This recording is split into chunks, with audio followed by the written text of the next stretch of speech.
And welcome you to the Coeur d'Alene School District 271 fee increase hearing and a regular board meeting of July 10th, 2023. Will everyone please stand and join me in the Pledge of Allegiance? I pledge allegiance to the flag of the United States of America and to the republic for which it stands, one nation, under God, indivisible, with liberty and justice for all. Thank you. I'd like to introduce our participants for this evening. Starting at my far right is Miss Marianne Southwick, our clerk of the board, Dr. Sean Hucker, our superintendent. To my left is Mr. Casey Morrisroe, vice chair, Miss Leslie Bierke, board member, Miss Heather Tenbrink, board member. I'm Rebecca Smith, board chair, and Allie Anderton, board member, is joining us by phone. Allie, are you there? Yes, I am. Can you hear me? Yeah, hi. Welcome. Hi. Thank you. Yeah, just be sure just to speak up if you have something to input and stuff, and we'll make sure that we get your comments. Public comment related to the fee increase will take place during the hearing portion at the beginning of the meeting. Public comment on district-related items is scheduled near the start of our regular meeting. You may sign up for both at the back. There's two different sections for two different types of public comment this evening. Comments can also be submitted to the board via email at trustees@cdaschools.org or in writing through the clerk. Is there a motion this evening to approve our agenda? So moved. Second. All in favor? Aye. Aye. Opposed? All right, we're going to follow tonight's agenda. First thing we have then is our School Plus fee increase presentation. So, I'm here.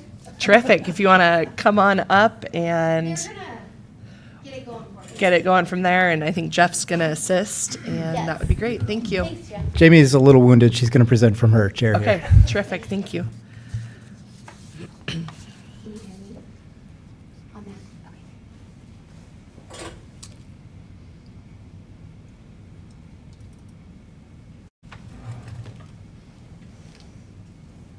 Next one.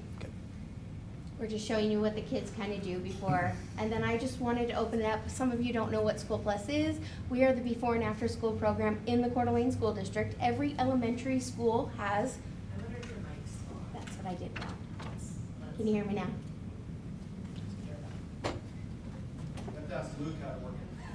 Yeah, maybe. Can you hear me now? Okay. Perfect. Okay, you can go to the next one. I'll start over.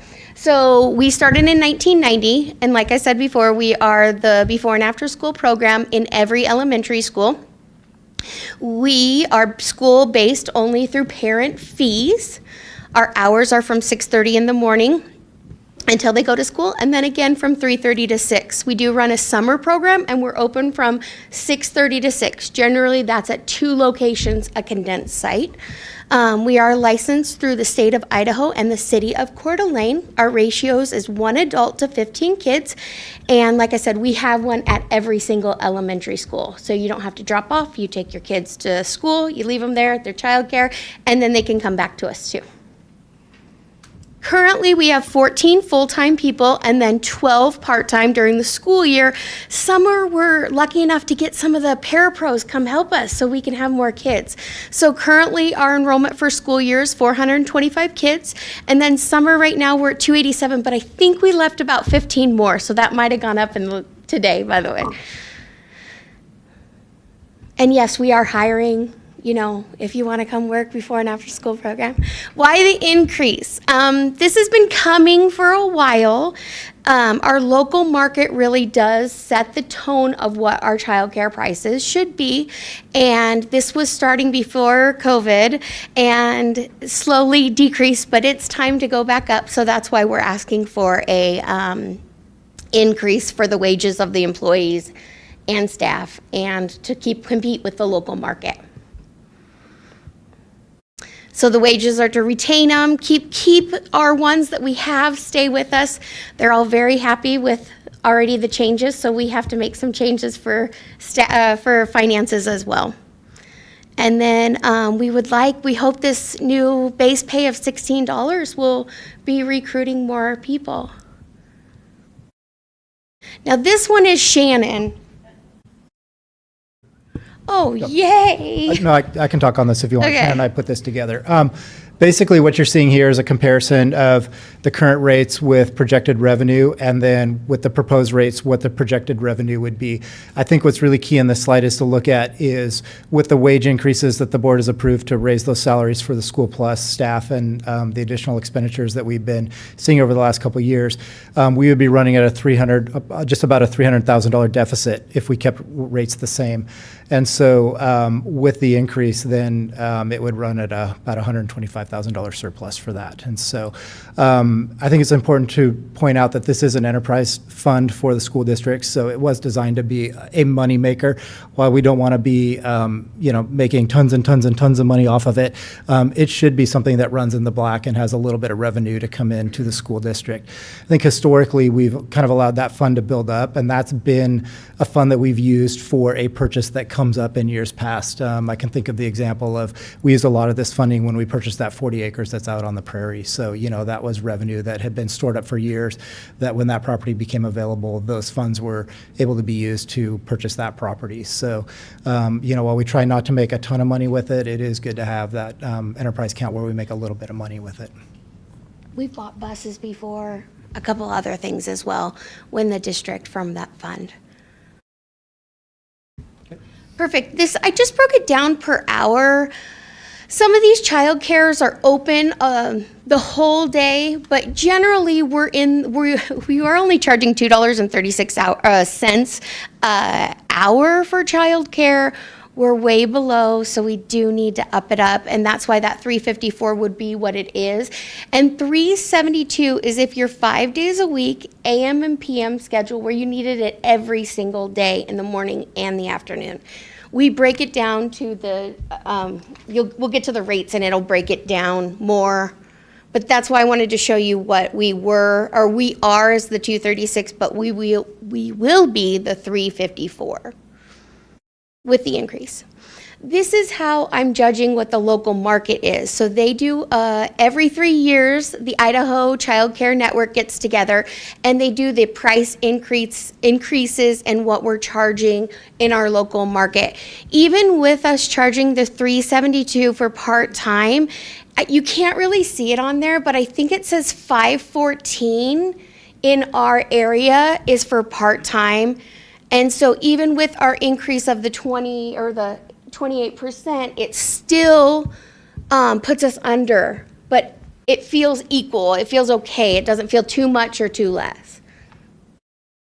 And then that's where the breakdown. So we would go to a 3-day minimum, where you can go 3 days a week, which gives you 12 days during the month, or you can go the full time, which is the 21 days during the month, and that's how the prices would be broken down, where you can just do AMs, you could do PMs, you could do both. We have it broken down to the parents' needs. And those are some things they're doing right now. The tie-dye, I know, was a hit. I think that's it. Any questions? Thank you. Trustees, any questions? I know Trustee Tenbrink, you had a question in our board packet. Yeah, I think it was answered in the board packet. I was just curious how many people were using, we're getting rid of the 2-day-a-week option, it Yes, looks like. we are. Yep. And that also, our other child care providers, not very many people are doing that anymore either. It's usually a 4 or 5. Okay, So we still kept the 3. okay.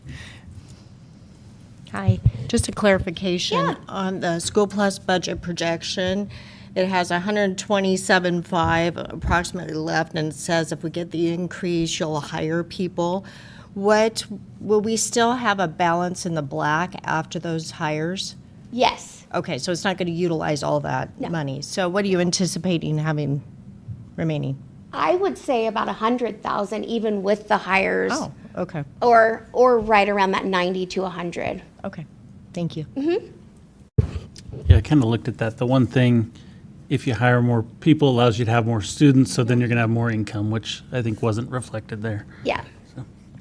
that's the goal of the full-time people, because I can benefit them, and so then they actually stay, and then we can put more kids on too. Part-times do a two-way split. They leave, they come back. They leave, they come back. Are you anticipating an increase next year?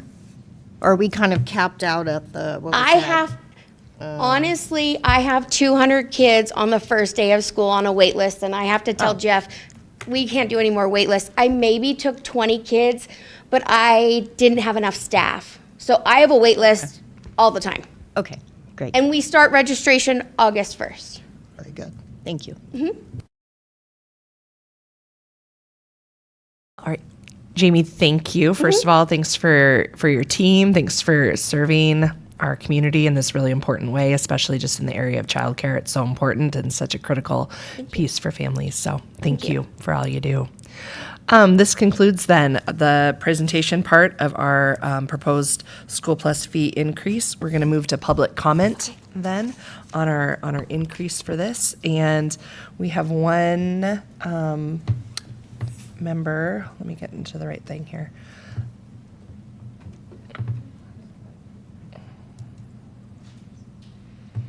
One public comment, and so not to exceed 3 minutes, and so I'm going to invite Bill Green up and to give comment this afternoon, Bill. Thank you.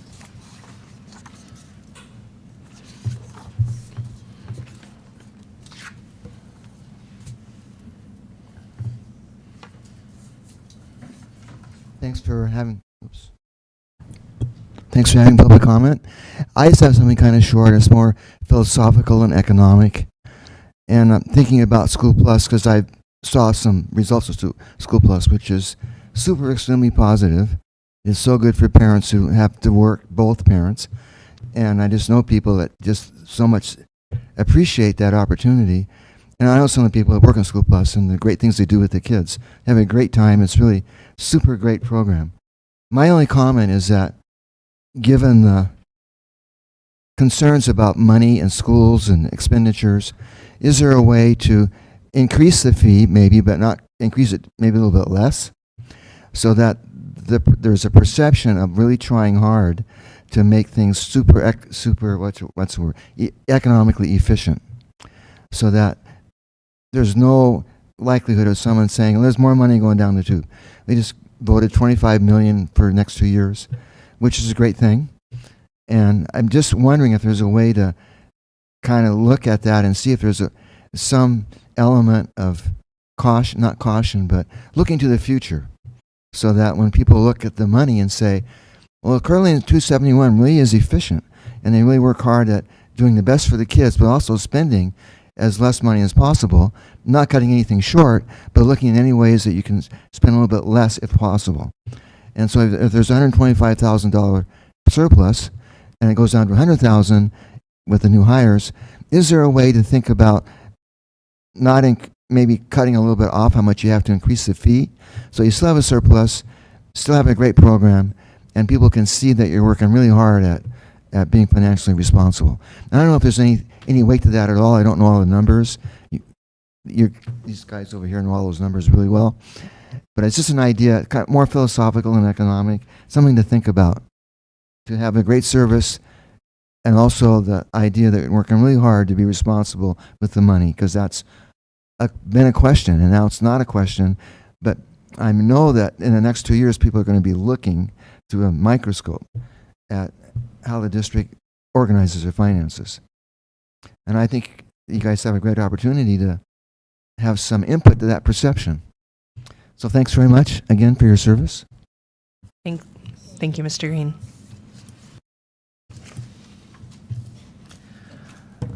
All right. This is up for action then. And so is there any, before we move to action, is there any other further discussion or comments or? I mean, I do appreciate, Bill, your comments very much. I mean, have you looked at that? And then here's a question, just because I'm kind of new to the School Plus realm. What is that balance used for? And do we need such a large surplus at the end of each year? Well, I think I answered. Can you hear me? Is it still on? I don't think so. Is it better now? Yes, Okay. thank you. I don't think I answered that right. With the 4 hires, we would not have the $100,000. It would be more like a 30,000 because it wouldn't be that much. We did a 20%, we did a 30%, and we did a 40%. We broke it all down, and still to stay with our local market, this still felt like this was the best answer, and it gave us more room to hire more full-time people. Okay. So when you asked me how many would I have left, that's not right, because I was only Okay. given like $10,000 It a did seem person. like a That's lot. not going to be right. So I wanted to just correct Which that. case I would Exactly. opt to definitely do something because I am sensitive to budgets. course. I mean, my own and everybody else's. Of as course, well, so. yeah. And I really don't think it'll be much. It'll just be a little bit, but if we get a little bit over a couple years, then we're able to buy some things that may have cost a little bit more money, like new cabinets, et cetera, et cetera. So a rule of thumb for childcare is to have about $500,000 in reserves at all times. Is that a state requirement or No, just a want? that's our local, that's what we've talked about multiple times, and in childcare, that's always good to have for situations like COVID and et cetera, et cetera. Thank you. Thanks. Can I ask, when was the last time we had a fee increase in School Plus? Every year you can do up to 5% without coming to the board. So last year I did a 3%. COVID years, we did none. So there were no increases that summer or that school year. But then after that, it's been 3. Okay. Just a couple of comments. One, I can remember in my time, excuse me, I think one year we used School Plus funds to buy some kitchen equipment at one of the schools. I can't remember iPads which. we did one time for a fundraiser or something. Right. So I know they've chipped in there because they don't pay Buses. rent towards the buildings, right? Right. And so that's what that, instead of paying rent to the district, that fund builds up and then they pay expenses for the district. Usually capital expenses has been my experience. I think, one thing besides, it's a balancing act, I think, of offering something that's fair, but not undercutting the market. I think that's, School Plus has an advantage. They're in our buildings. And I think we should be careful that we're not undercutting the for-profit market or the market that's out there. So I think, to me, this is a balance of that. It's a competitive fee and maybe just a little below the average. And so it makes sense to me.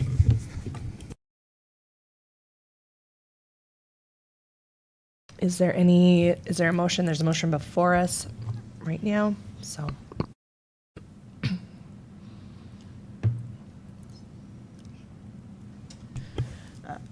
I'll move to approve the School Plus fee schedule as presented for the 2023-2024 school year.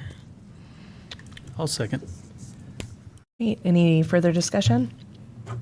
All in favor? Aye. Aye. Aye. Opposed? All right. School Plus, that passes, and so thank you. Thank you for all your work on that. This concludes our fee increase hearing then, and now we will begin our regular school board meeting. All right, and moving into that, I get the privilege of welcoming up then Alexander Nip and Luke Sharon, and we're gonna celebrate the two of you, so.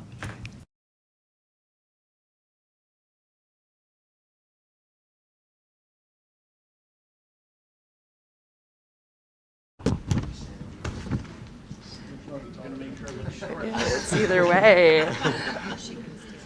Here, I'm going to give you your certificates first, all right? So, first of all, we're here to celebrate all the incredible work that the two of you and the rest of your team did for the Michael Phelps mental health initiative that you brought in and stuff. And I'm going to read for the community here a little bit more about it. But here we've got these great certificates, and we're sure thankful already just for all the work that both of you have done.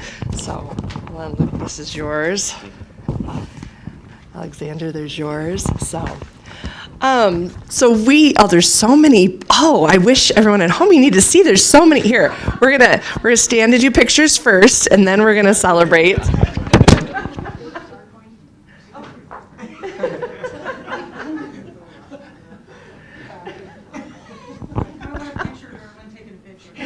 Oh my gosh. If you're at home and listening, there's probably like 8 cameras out here right now. Here, do you want one without me? Yeah, let's get him without me too, and the rest of the board. Like, there's and the pictures and. So we're really here to say thank you both, and I know that there's a number of other students that both of you might want to celebrate as well. But these 2 extraordinary young men, Alexander graduated from Coeur d'Alene High School recently. Congratulations on that. Lots of numerous athletic and academic honors as well, and you're on your way to Michigan. Is that correct? Terrific. And Luke, an incoming senior at Lake City High School who serves as chair of the SAG Student Advisory Group and started Mental Health Week at Lake City your sophomore year. Alex and Luke are both members of Coeur d'Alene's Rotary Youth Organization and the Coeur d'Alene Interact Club. Each of these young men played an incredible role in bringing Michael Phelps and the documentary Angst to Coeur d'Alene in May to help raise mental health awareness with our middle and our high school students and our entire community. After months of behind-the-scenes work, both of you organizing, running meetings with your peers, raising money through grants and community donations, coordinating with the Michael Phelps Foundation, running the PR campaign, and much more, Alex and Luke pulled together an impressive multi-day event in a schedule as well for Phelps and his wife. I think online it's been fun to see golfing and all the other really just cool events, but a lot of online talk as well, just about mental health as and all the things impacting our community. And I've really appreciated that as I've kind of watched both of you just kind of online and all that you've done. While he was in town, Michael Phelps shared his mental health journey with audiences at the Kroc Center, Coeur d'Alene High School, and Lake City High School, as well as with middle school students. Michael Phelps' message for our community came at a time when it seems like a number of our students and others who are suffering the impacts of our mental health issues, sometimes with tragic ends, is on the rise. Alex and Luke saw a need to start a community conversation about mental health issues, and you found a big way to do it. None of us in the room know exactly the amount of time and effort it took to pull this off, but we're so thankful for both of you, for your leadership, for the places that you're headed, and the ways in which you're leading right now as students and graduates, and the way you're going to lead on into the future. And so we're proud of you both and thrilled to have you here. So thank you for all your work, both of you. Thanks. You want to say something? Thank you both.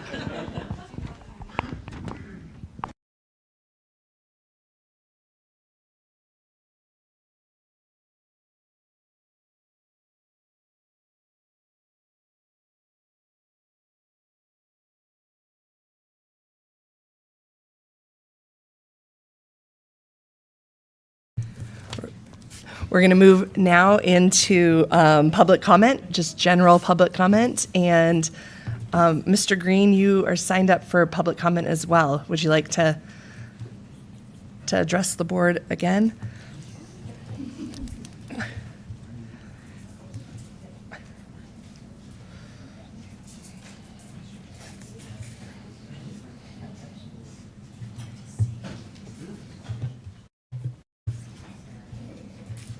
So thank you again. I'm sure you've heard my speech of gratitude over and over, so I won't go into all that. But I think on the agenda, there's something about a national model coming up to discuss its appropriateness for being more out in the public.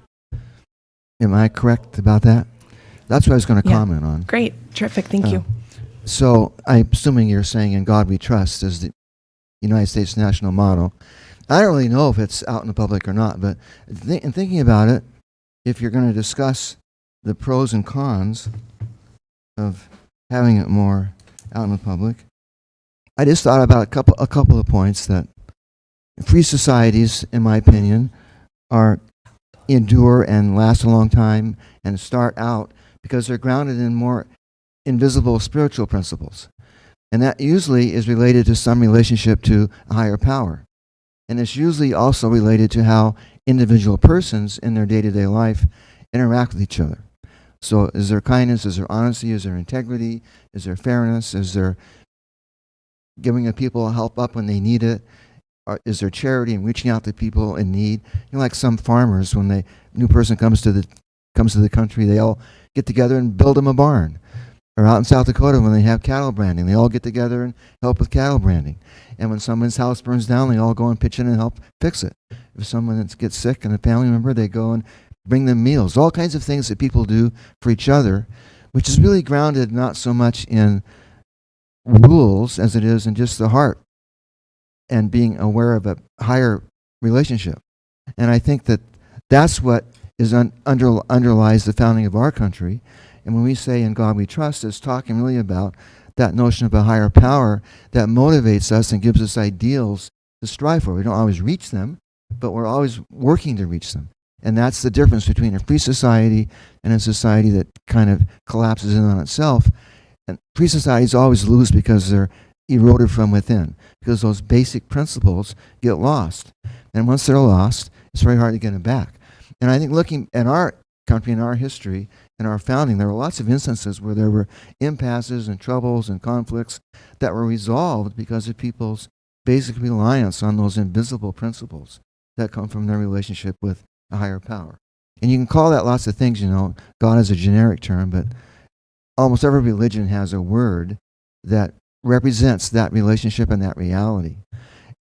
And so it doesn't have to be denominational at all, or even cultural at all. It's the idea that there's something bigger than us that gives us motivations and ideals and things to strive for in our own journey and our relationship with each other. And I think schools and universities and societies and city governments and organizations, families, all rely on that basic understanding that there's something bigger than we are, and we try to live up to those ideals in our relationships with ourselves and with each other. And I think if there's a way to put that in more publicly, I don't even know if I don't remember seeing it anywhere, but that doesn't mean it's not there. There's a lot of things I look at and I don't see. But I think it's a wonderful idea to be able to put that more out publicly and say, if you're talking about the schools, that schools recognize the importance of that invisible element of any society that works for the long term. And the societies that collapsed. And thank you, Bill. Would you wrap? I wasn't love your comments. I wasn't keeping track of the time. I'm sorry. That's all right. Okay, thanks. You want to wrap up real quick, or? Well, I just think that that's exemplified in our own history. And when there were impasses and troubles, the way out of it was through that more reliance on something bigger. Look at people who go through wars and conflicts and serve other people a lot. I mean, that's what kept them going. Sometimes the only thing that keeps a person going is that hope and trust in something bigger that's going to get them through, even though they can't see the end and they can't see the result, but they believe in it. And I think that's one of the great things about schools, is that you give kids something to believe in that goes farther and farther into the future. And I'm going to go on and on. Sorry. Thanks, Bill, and thank you for your comments tonight. We appreciate that.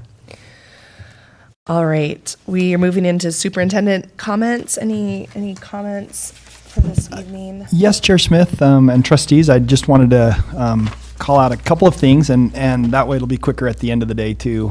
On your agenda, when you get down to the future meeting scenario, there's a board retreat on August 28th. Just wanted to refresh the trustees' memory, as well as just remind Allie as well on the phone that board retreat will be delivered by Dr. Steve Joel. We emailed out his biography if you want to get more information, but he's just to highlight, we're pretty excited to have him come and do some board training with us. He's a 37-year veteran superintendent, primarily out of Kansas and Nebraska. He last was a 12-year superintendent in Nebraska in a pretty large district, 42,000 students. National speaker, superintendent of the year, and just done a lot of leadership conversations across the whole country. He does a lot with McPherson and Jacobson LLC, which is also a firm that many school boards across the country hire to help find superintendents and to also do additional leadership development and board and administration goal setting and governance principles. So excited to have him come in. That will be on that Monday the 28th. I know that that's a really busy week for everybody. We will have that board training that afternoon starting at about 3:30. That'll go till about 8 o'clock. And then the very next day, we start our our Solution Tree PLC training for the whole district, and that will be held at Lake City High School. And I just want to send an invitation to all trustees. If you can pop in for 5 minutes or you can stay for the whole day, you are certainly welcome and encouraged to come and watch any and all of that PLC training that will occur Tuesday, Wednesday, and half day Thursday the rest of that week. We are really excited about the jump start that we will have for our entire district and staff with that PLC as well. So just wanted to touch base and remind the trustees on those two big events coming up later at the end of August, which is so close. It's like right around the corner. Thank you, Dr. Hucker. What's the schedule with back to school breakfast? Is that not a thing this year with That's the PLC correct. Summit? It's kind of a trade-off with the staff. We decided not to bring them in and take that extra hour or two that morning because we've got such a busy rest of the week planned. So we're going to defer that off to buildings to give them a welcome. We are still trying to figure out some avenues. You know, we've had some great supporting vendors that usually give our staff great things, you know, when kind of the school starts, and with us not doing that, we've got to figure out some opportunities to help our staff with that, and we're working on those details right now. Okay. And that's all I have. Terrific. Let's go in then to, along with you, is possible dates and formats for public meet and greet. Kind of this fall, we had talked about coming back to that. At this point, do you have some suggestions for us, or? We do. Well, I do, and I wanted to really hear from the trustees. You've done what you've currently done this past year with some open houses and things, and there is a wide variety of opportunities in the future. And we just wanted to at least try to get 3 of them on the books this next year. We thought for sure a kind of a fall, winter, and spring might be a good thing to try to do for you. We've had brainstorming ideas, everything from maybe a couple that are very similar to things you've done in the past. Maybe one where we do more of a Zoom opportunity, and people can call in and be there from their own convenience of their house, maybe not have to go to a location, to anything and everything.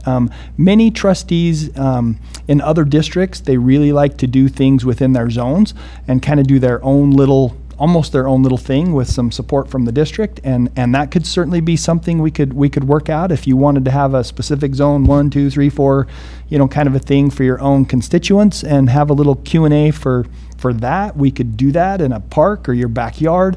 Really, it's wide open to however you want to try to continue to open and engage the community and make sure you're available to hear their concerns and have some dialogue back and forth with them.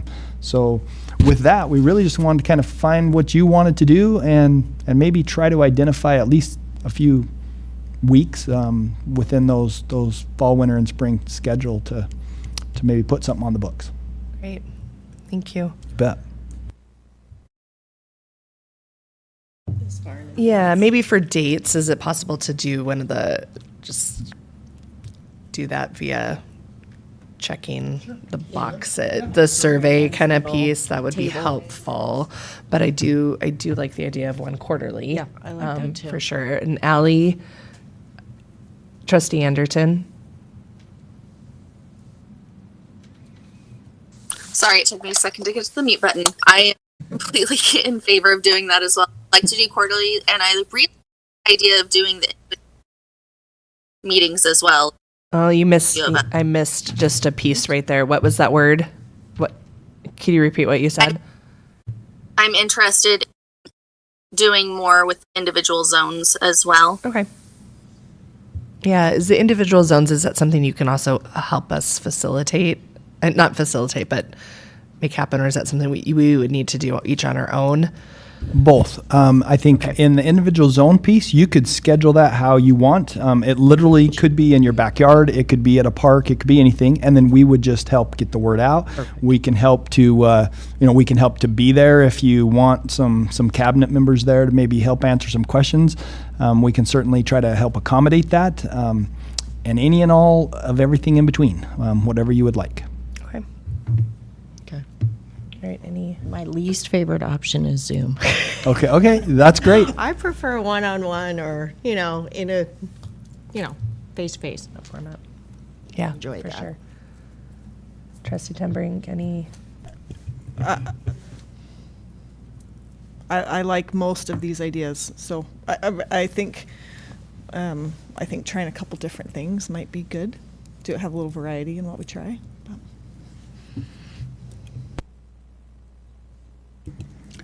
I think I like the idea of doing a zone-specific event. I think would be good. And as far as the format, I prefer that almost open house style where people can come and go, and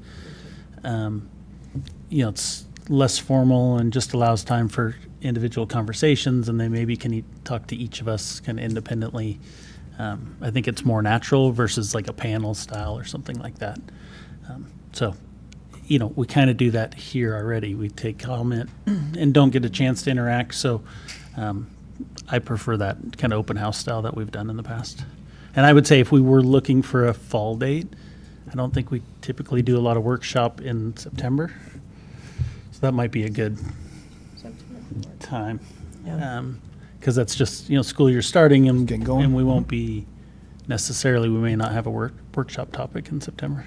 And then, October, November is always crazy Yeah, and December. in December. So would we want a whole group one in December, or, yeah?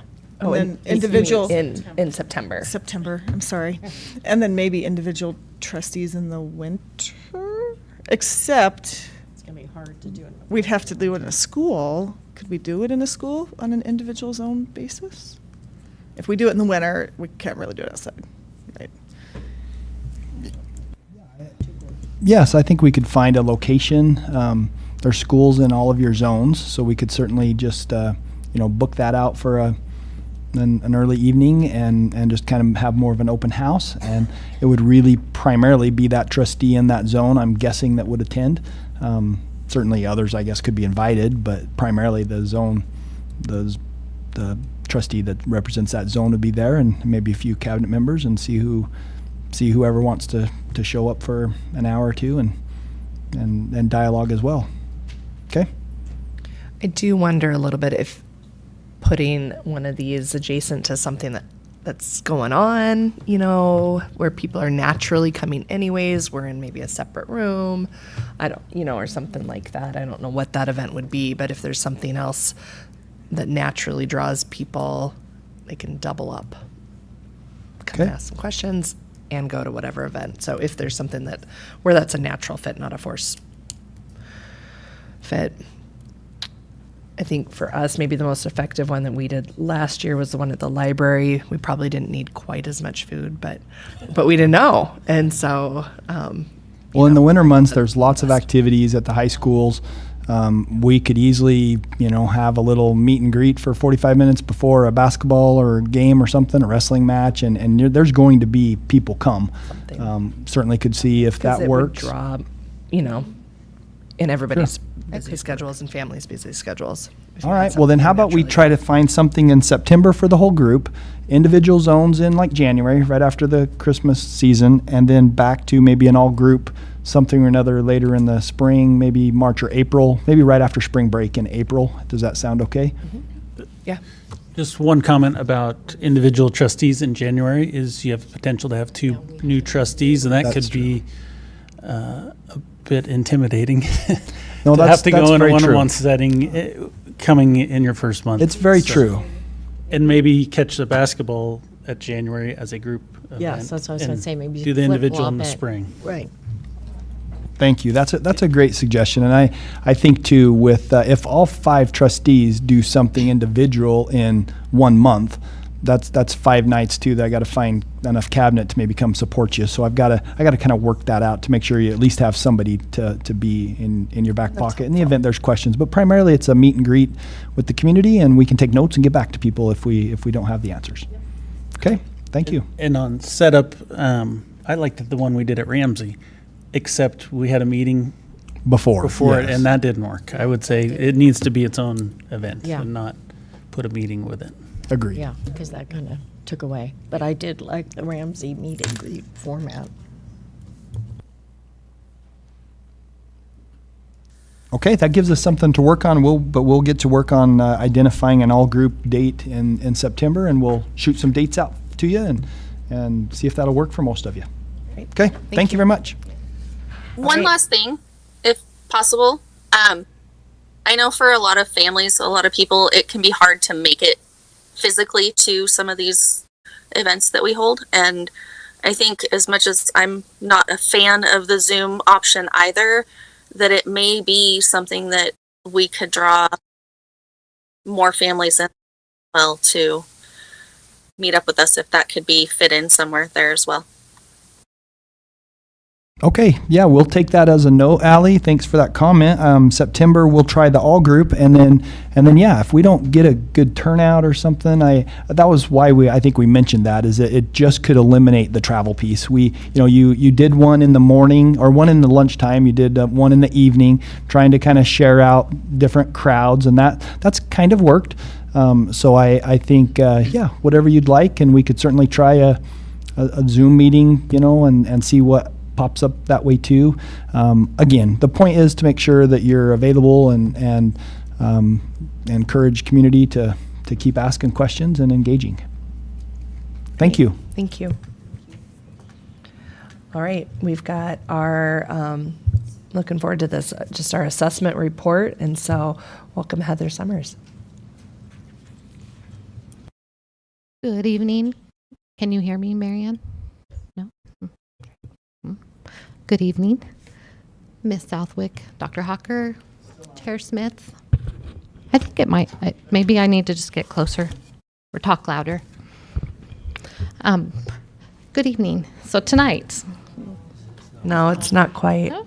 I think. I think it's on. It does say red. There we go.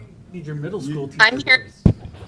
Oh, okay, I'll get my principal voice back on then. Maybe I just need it to be taller. I don't know. So, spring assessment report today. Let's see what we can do here.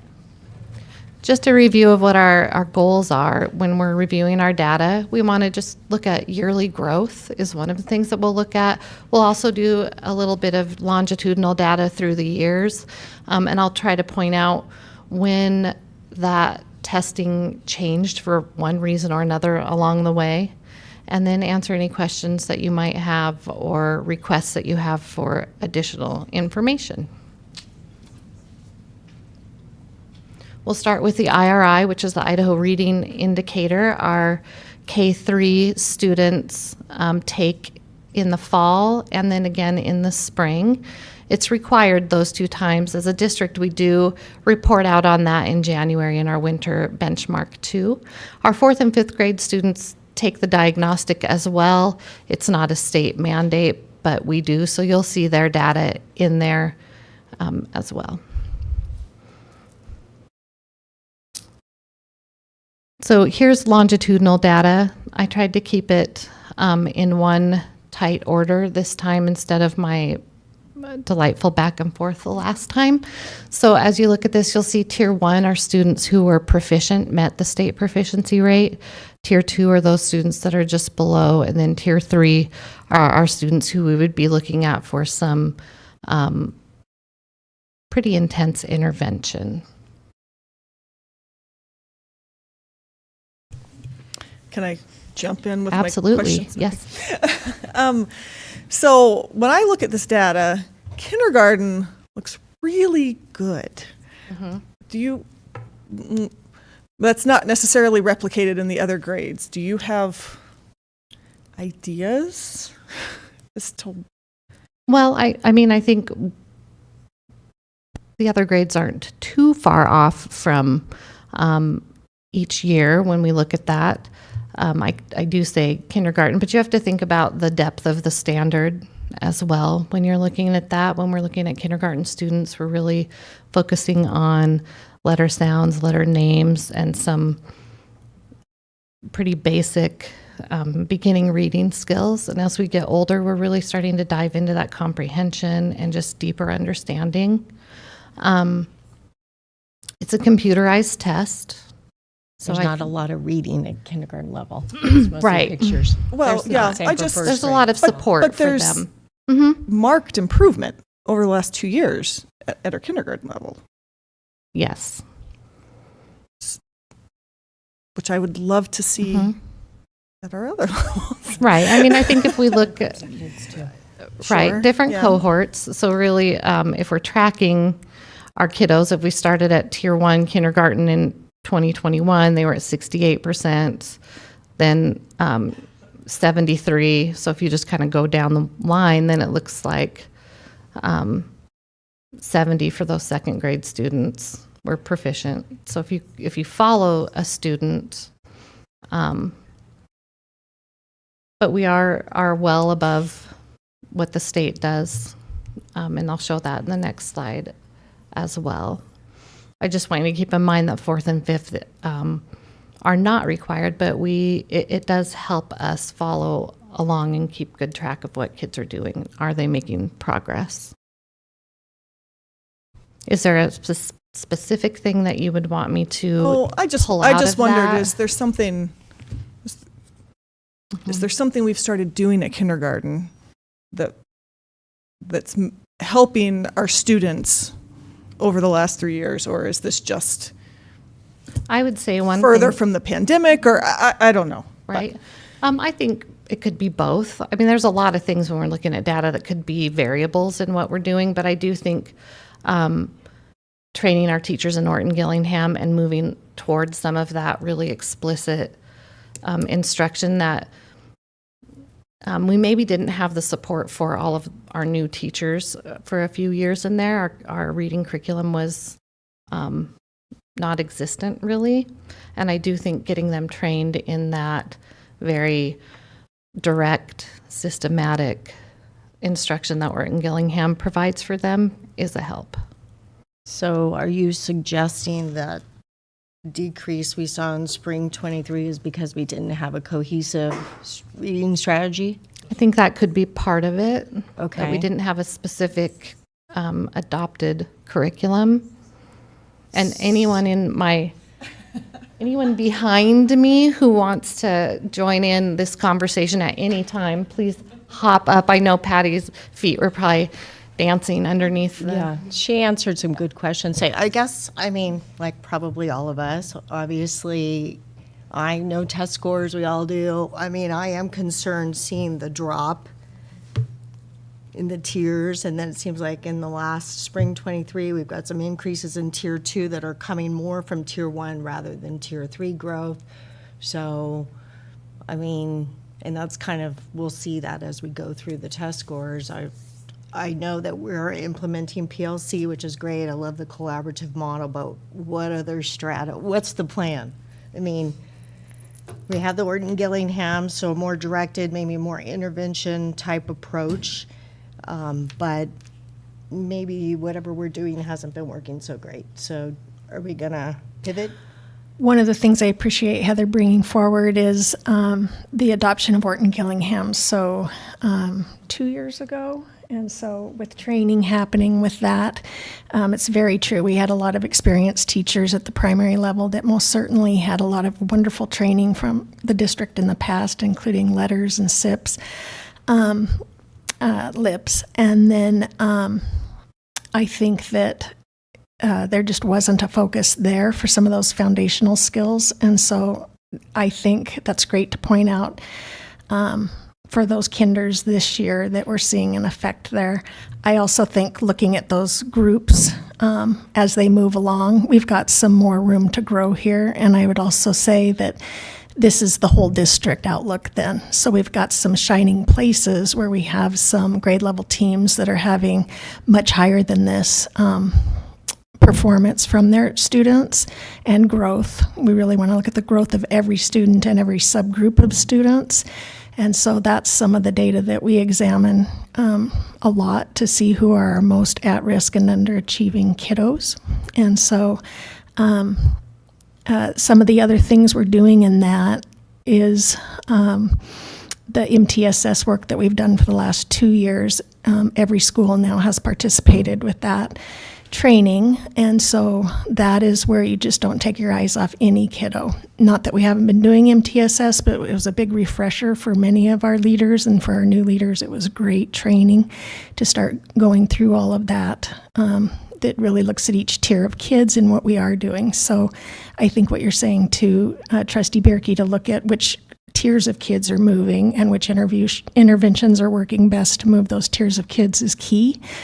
I think we're also, have had plenty of time now to see what the huge cost of COVID and the learning loss was for certain kids that maybe didn't have as much support when they were learning in different ways during the pandemic. So now that we see that, we're very happy to have a new ALA adoption approved and ready to go next year with some training involved in that. So beyond training, I think another thing that we've put into place is for myself, the federal programs director, Heather, and then Frank Mayer from Special Services, and then someone from mental health, maybe Keith Orchard, but the four of us are going to travel every 4 to 6 weeks to meet with each team at each school to talk about their underachieving kids, and also kids who are entering our system, not necessarily with some of the social and behavioral and emotional skills that can help them be very engaged in their learning. Those are oftentimes kids that aren't making the gains, and so that's a level of support that hasn't been put into place before, that we have a schedule for with all of the directors there to help answer questions, to help see where there's holes for more professional learning to occur. And then, of course, give feedback to the whole instructional core team, including Katie Groutman's coaching team, so we can keep moving forward with everything that we're also going to jump into when we all get to experience the PLC conference. Besides being collaborative, that whole conference will focus on that. Our whole purpose of coming is to focus on the learning of children every day. So what are all those things that make sure that we have kids in our classrooms engaged in learning? And you mentioned the collaborative work that comes out of the PLC at Work framework, and then definitely looking more intentionally at the results formatively, not just, of course, right now we're looking at the very end. We want to be doing that, which all of our schools are doing, but just doing that maybe with our directors involved more in these monthly meetings. So I really think we've got a good plan. And are we also using our aides/paras, whatever we're calling them now? And I know you do a push-in program where we have the small group so that the tier 3 kids are getting that additional support daily. Yes. Okay. Oh, yes. I knew I saw that on some of that, but that really makes a huge difference. Yes, absolutely. Intensifying. And I did have one more question. I have, me and my questions. What specific, because you mentioned MTSS, which was one of my questions. We adopted that several years ago, I believe, pre-COVID or just around that time. Can you give me some specific improvements you've seen with that program? Well, I mean, you don't have to go into great detail. Being here just 2 years, I would also say I know that having colleagues cross-district from where I was at before, that MTSS has been implemented here for much longer than the time that we've and recently that's the gone SWIFT through program, the training. correct? The Just SWIFT so training. people listening at home can understand that. The SWIFT training that we invested in was over the last 2 years. That's Right. correct. But the state of Idaho offered MTSS training all along the way over the last decade. So everyone's been doing that. This was a good time to revisit with SWIFT the behavior side of MTSS and the skill work that needs to happen there with some of our kids, the consistent things that we do with all of our kids. So I think we are definitely seeing growth there, and that's what we want to look at with kids. The growth that we're seeing, some of them may not be exhibiting proficient scores here, but the gains that they have made through the interventions that we're giving are exceptional in lots of our schools.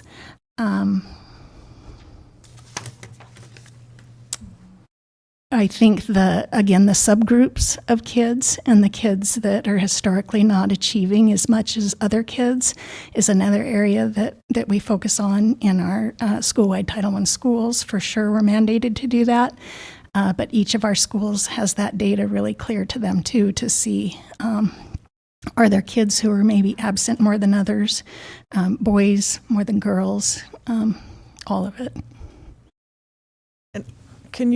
Is this SWIFT training one of the trainings we're now in-housing that we can now do for ourselves, correct? We will be now doing for ourselves, yes. Okay. With some consultation, with the outside trainers. They were given permission to consult with myself and Patty, or whomever on our team needs to, but I think she and I will probably take the lead with that more. But they'll be able to do that free of charge. And I would add, too, that you probably know this, Trustee Berkey, but Mike Mattis is one of our international presenters that will be here and offering breakouts at the PLC conference, and he is just a renowned RTI MTSS expert. So we're having quite the opportunity in August for all of our certified staff to be able to walk through all of that with him. Do you consider RTI and MTSS basically the same thing? I do. Okay, because we always did RTI in our school, Yep. so. Okay, Yep. well, I'll have to pop into that session then. I hope so. I I will. hope you all can. Great, there's a lot here. So let's keep going, and then I know no. So let's you know that I keep. tried to whittle it down. No, you totally. Well, there's just a lot of good questions, and I know. I mean, each of us had a couple questions just in our packet. Absolutely, earlier, and I think you could. I mean, we can drill down deeply into these things too. This is your bird's eye view of it. right, and we can always come back and Yes. meet Yep. as well and stuff. So that'd be great. So here's fall to spring when we're just looking at this cohort of kids. And remind me, iStation, iStation is that IRI. Same thing. iStation is just not the official test. These are for K3, Okay. our official results. We just as a district choose K5, and it does get confusing. What's the difference between IRI and iStation? I guess that's my question.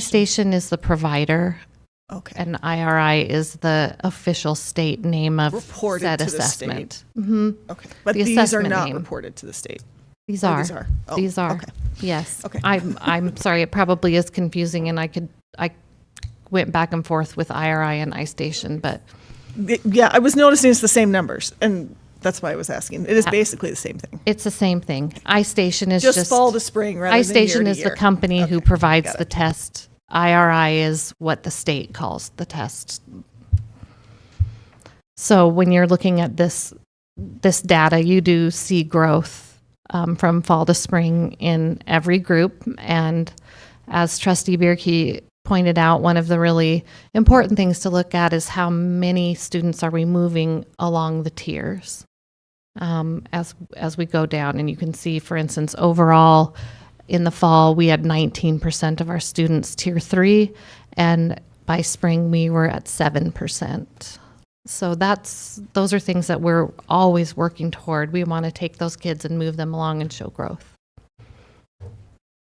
Can I ask a question on the data? Yes. I know with my kiddos, when I get their reports, I can see where they were, I think, previous year, maybe the previous couple of years, I think, It depends on what report. Okay. Yeah. on some of those. So is that something you're able to look at? Yes. And so you could look at, okay, we have 4,000 elementary kids. Mm-hmm. And X number had growth, and X number, and I'm talking Yes. year over year growth. Yes. And or this number Mm-hmm. saw declines, that sort of thing. Is that Right. You can drill down to that level? We could. We'd have to take that whole data set and tease out who were the students that were here that entire time. Sure. But we could, yeah, absolutely. It comes in an Excel spreadsheet, so we could certainly sort and try to, if we wanted to, look at only those students who were here year over year, and what does that look like? Yes. Thank you. I'm sorry I didn't notice this sooner, but Mm-hmm. I'm wondering if we have a typo, because the overall reading is exactly the same as kindergarten. I hope not, but it's possible. I think we might. If we do, could you send us in our board notes the actual? I will. I'll correct that if that's incorrect. Gosh, I hope not, but I can't say that I wouldn't do something like that ever. So. Oh, I'm glad you did notice. I want it to be correct, and it'll go out publicly. So beyond this public, I'd like to make sure that it's correct. So yes, I will check that. Any other questions? Okay. We'll jump into the iReady diagnostic, and these are our elementary school math diagnostics that we give 3 times a year. I would say most similar to the iStation IRI data that we get, but only for math here. So spring to spring. And broken down by mathematical strand, which I think is kind of interesting to take a look at. And it is something that we look at when we're in our MTSS groups, when we meet as grade level teams and looking at our student data. We do look at where exactly are we falling out in math. Is there a particular strand that looks more concerning than others? What do we do about that? When do we teach it? How do we teach it? How do we assess it? And does it line up? Questions about that? So it was from spring 2021 on, I mean, we had a significant improvement. Is that, did we do different math something, or yeah, Really, Yeah. what we're talking. but we're way better than we were in spring of 2021. Yes. Yeah. Yeah, and that's experience within that curriculum. Teachers teaching. Remember, anytime we adopt a new curriculum. When did we adopt a new curriculum? When did we? 2015. Oh, that was a while. Well, Okay. that's a while ago. So you think maybe 2021 was artificially inflated because of COVID? Okay. Probably Tier- artificially deflated. Artificially worse. Yes. Yeah. Okay. Not artificially, but yeah. Right.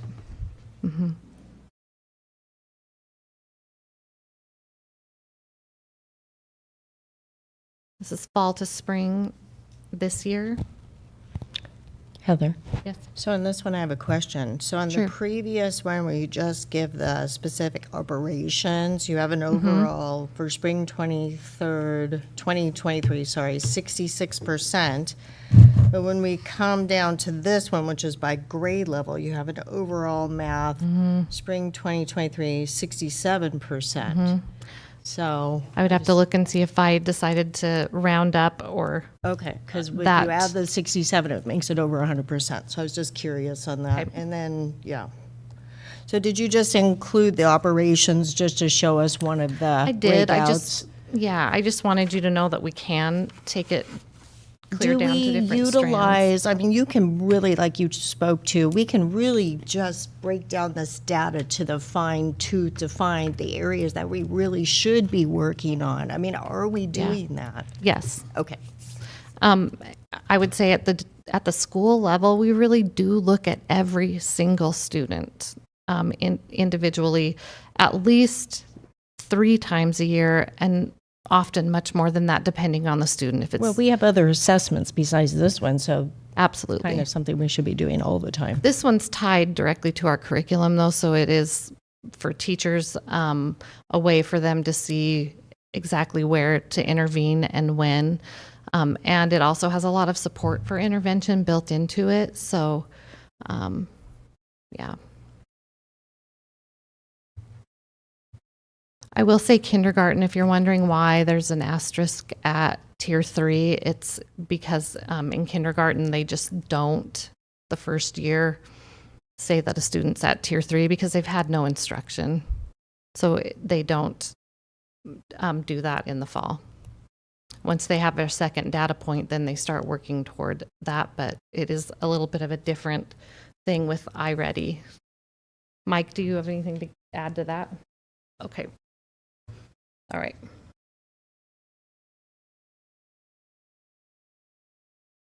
questions on that?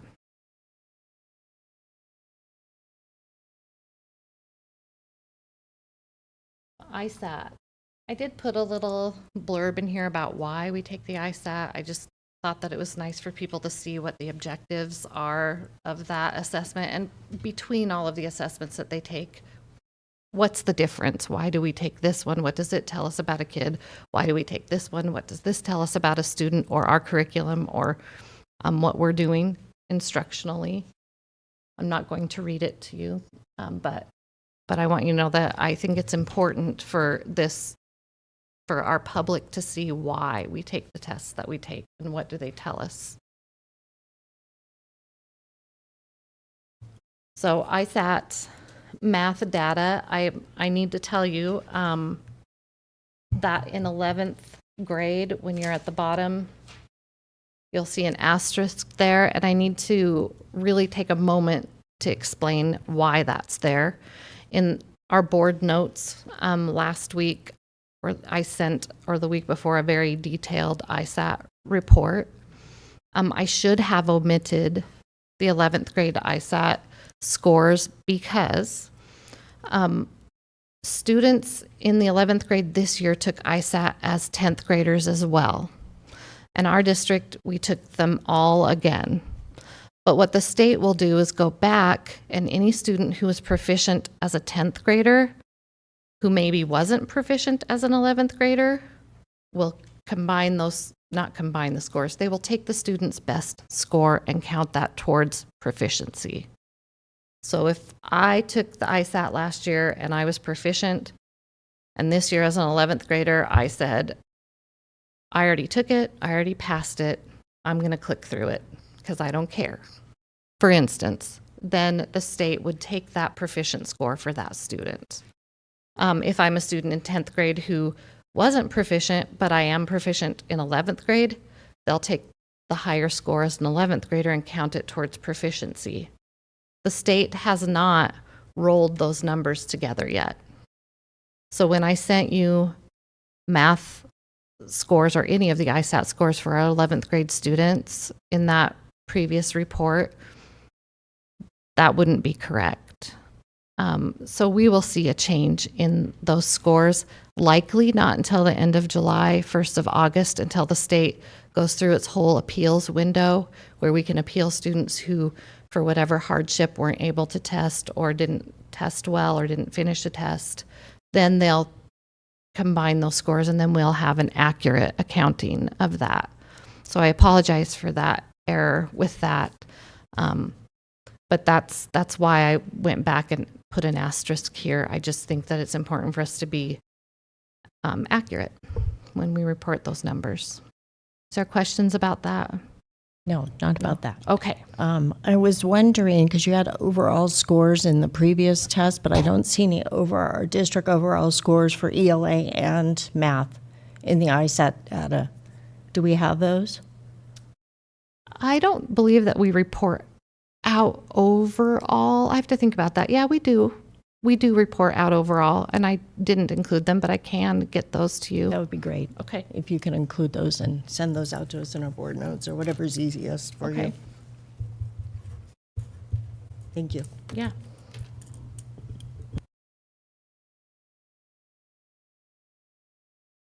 Just to, Can you explain to me a little bit?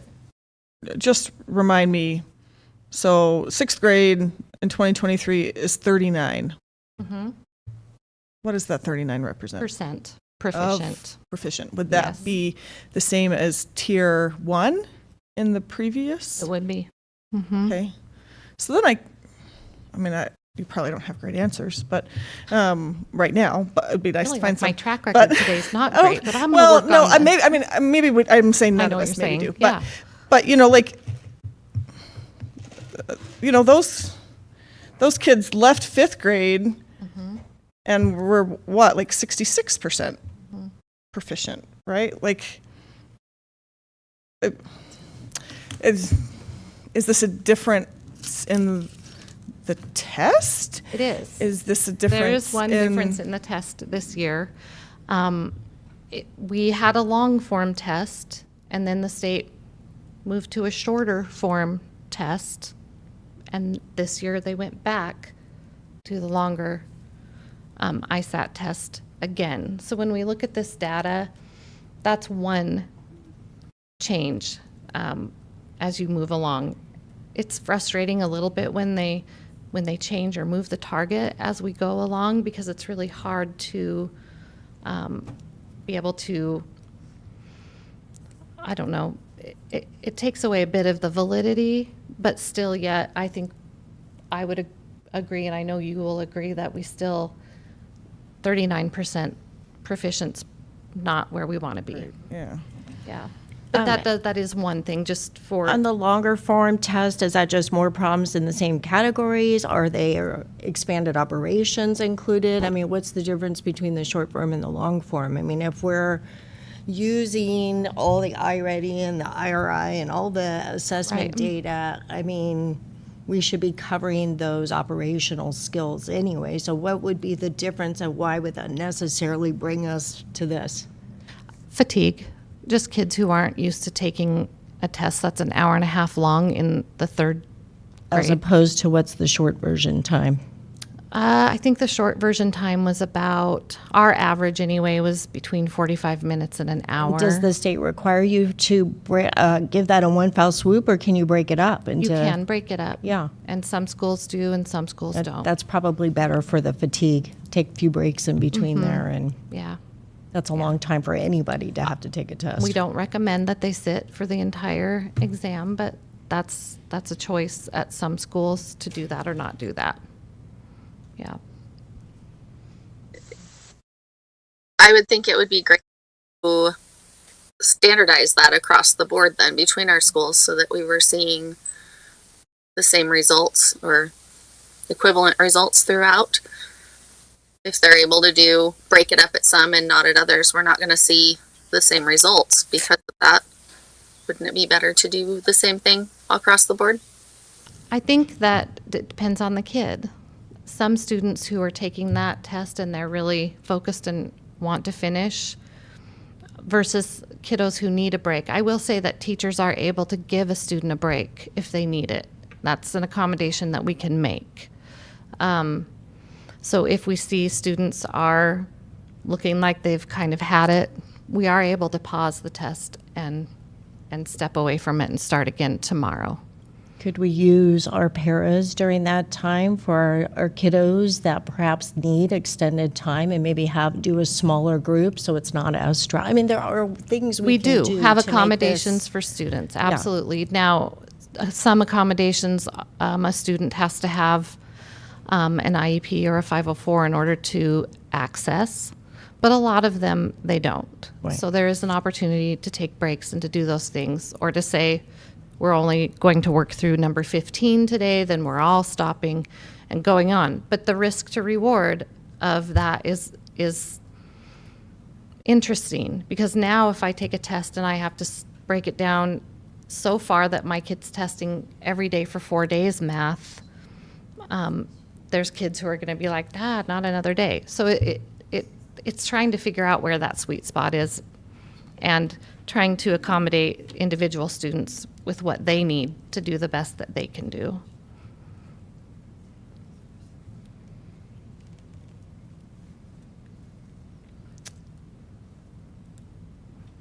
Any other questions on this particular slide?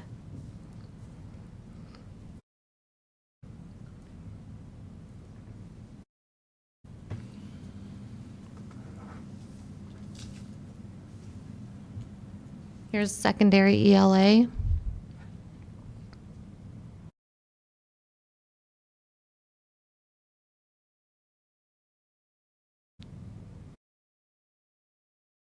This year, the state moved ELA to the 11th grade as well.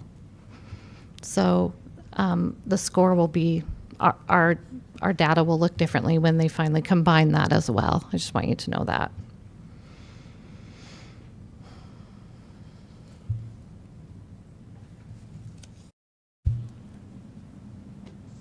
So I have a question, Sure. Heather. Yes, ma'am. It seems to kind of be a trend between 2021 and 2022 to see some increase, and then between 2022 and 2023 to see a decrease. Is there, for that, it seems to be kind of across the board. You follow cohorts from the very first slide, that there's an increase between 21 and a decrease between 2 and 3. Yes. And really the only thing that I can say that we know to be true is that the test changed. That's true for the state of Idaho. It's true for as the state of well. Idaho. Yeah. And when you look at our proficiency rates next to the state of Idaho, we're significantly higher than the state. So.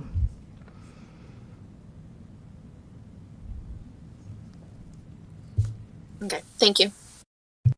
I'm guessing you don't know this for sure from the state, but hopefully the ideas will stick with the same tests this year. That's what I'm hearing Okay. today. But that's, I believe this next year will be the same. I understand we don't control that. Right. Yep. Elementary, ISAT math. Again, only 3rd, 4th, and 5th grade students take the ISAT.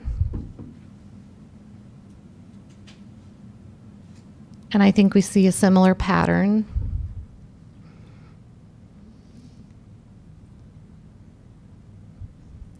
And still significantly higher than state across the board.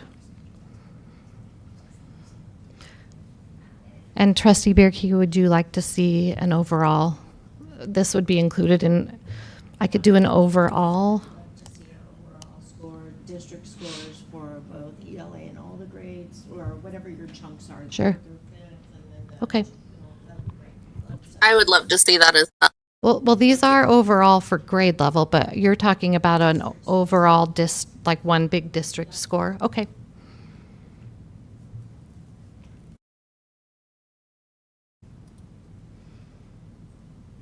ELA elementary.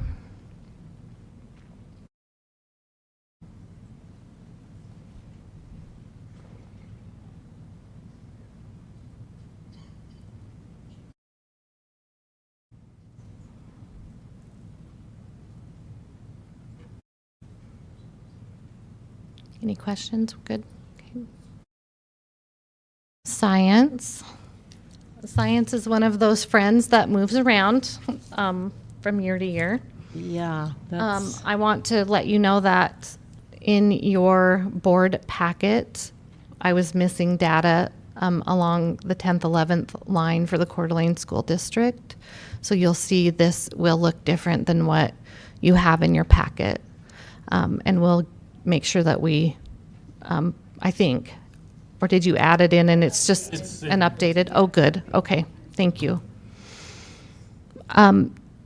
In 2015 to 19, this was given to students in the 10th grade, and then they moved it to 11th grade in 2022.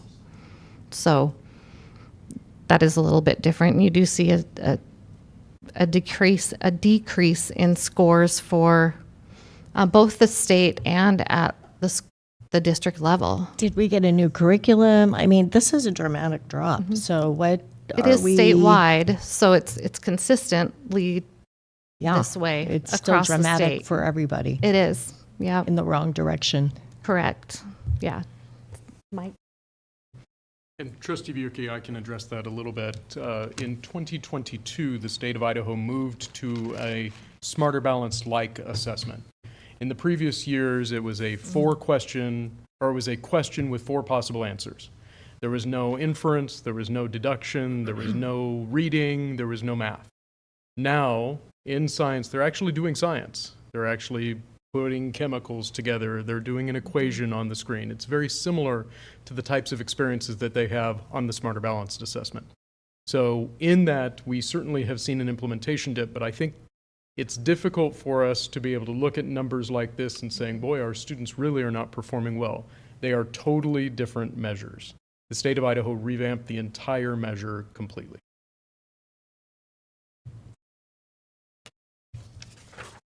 I feel like science is one of those things in our district that doesn't get as much attention lately. I mean, this is really one of the only assessment pieces that we typically see from up here. How is this information used to move just our overall science? We talked about math. We really focused on the math and the ELA portions, but how do we use some of this information to really begin to move our science component for our students ahead? So it reports out similarly to the math, where you can look at science in each particular element of science. So we really can take a look at that. And I know that when Katie was and her team were looking at a science textbook adoption, they used this data to look at what our strengths and areas of needs were to help drive what kind of curriculum they were looking for. So, and so that'll be impacted by the curriculum we just purchased, right? I mean, well, and not just the curriculum the resource that we just purchased, but also in the process of looking for a resource, we first started with our data, broke it down, what needs to be done, what needs to be, where are our deficits, where are our strengths, and we looked at what standards need to be emphasized in each grade level. There was really no really strong vertical alignment happening, so that maybe 6th didn't necessarily know what 7th and 8th and physical science and so on each group was doing. So we looked at that. So that's going to help us. We should see a dramatic change. All right. I do think that our common formative assessments will really help this a lot. I think that's an area in all areas, really. Once we start looking at specific standards and doing those standard-based common assessments, that's when we collaborate, and that's, I think, when teachers really grow together and understanding curriculum and exactly what kind of question do I ask to elicit this particular response, and how does that line up with what they're asking us to do on our ISAT. So I think we have a huge opportunity with PLC work to learn and grow with our assessment as a group. I really think we'll see a change in these.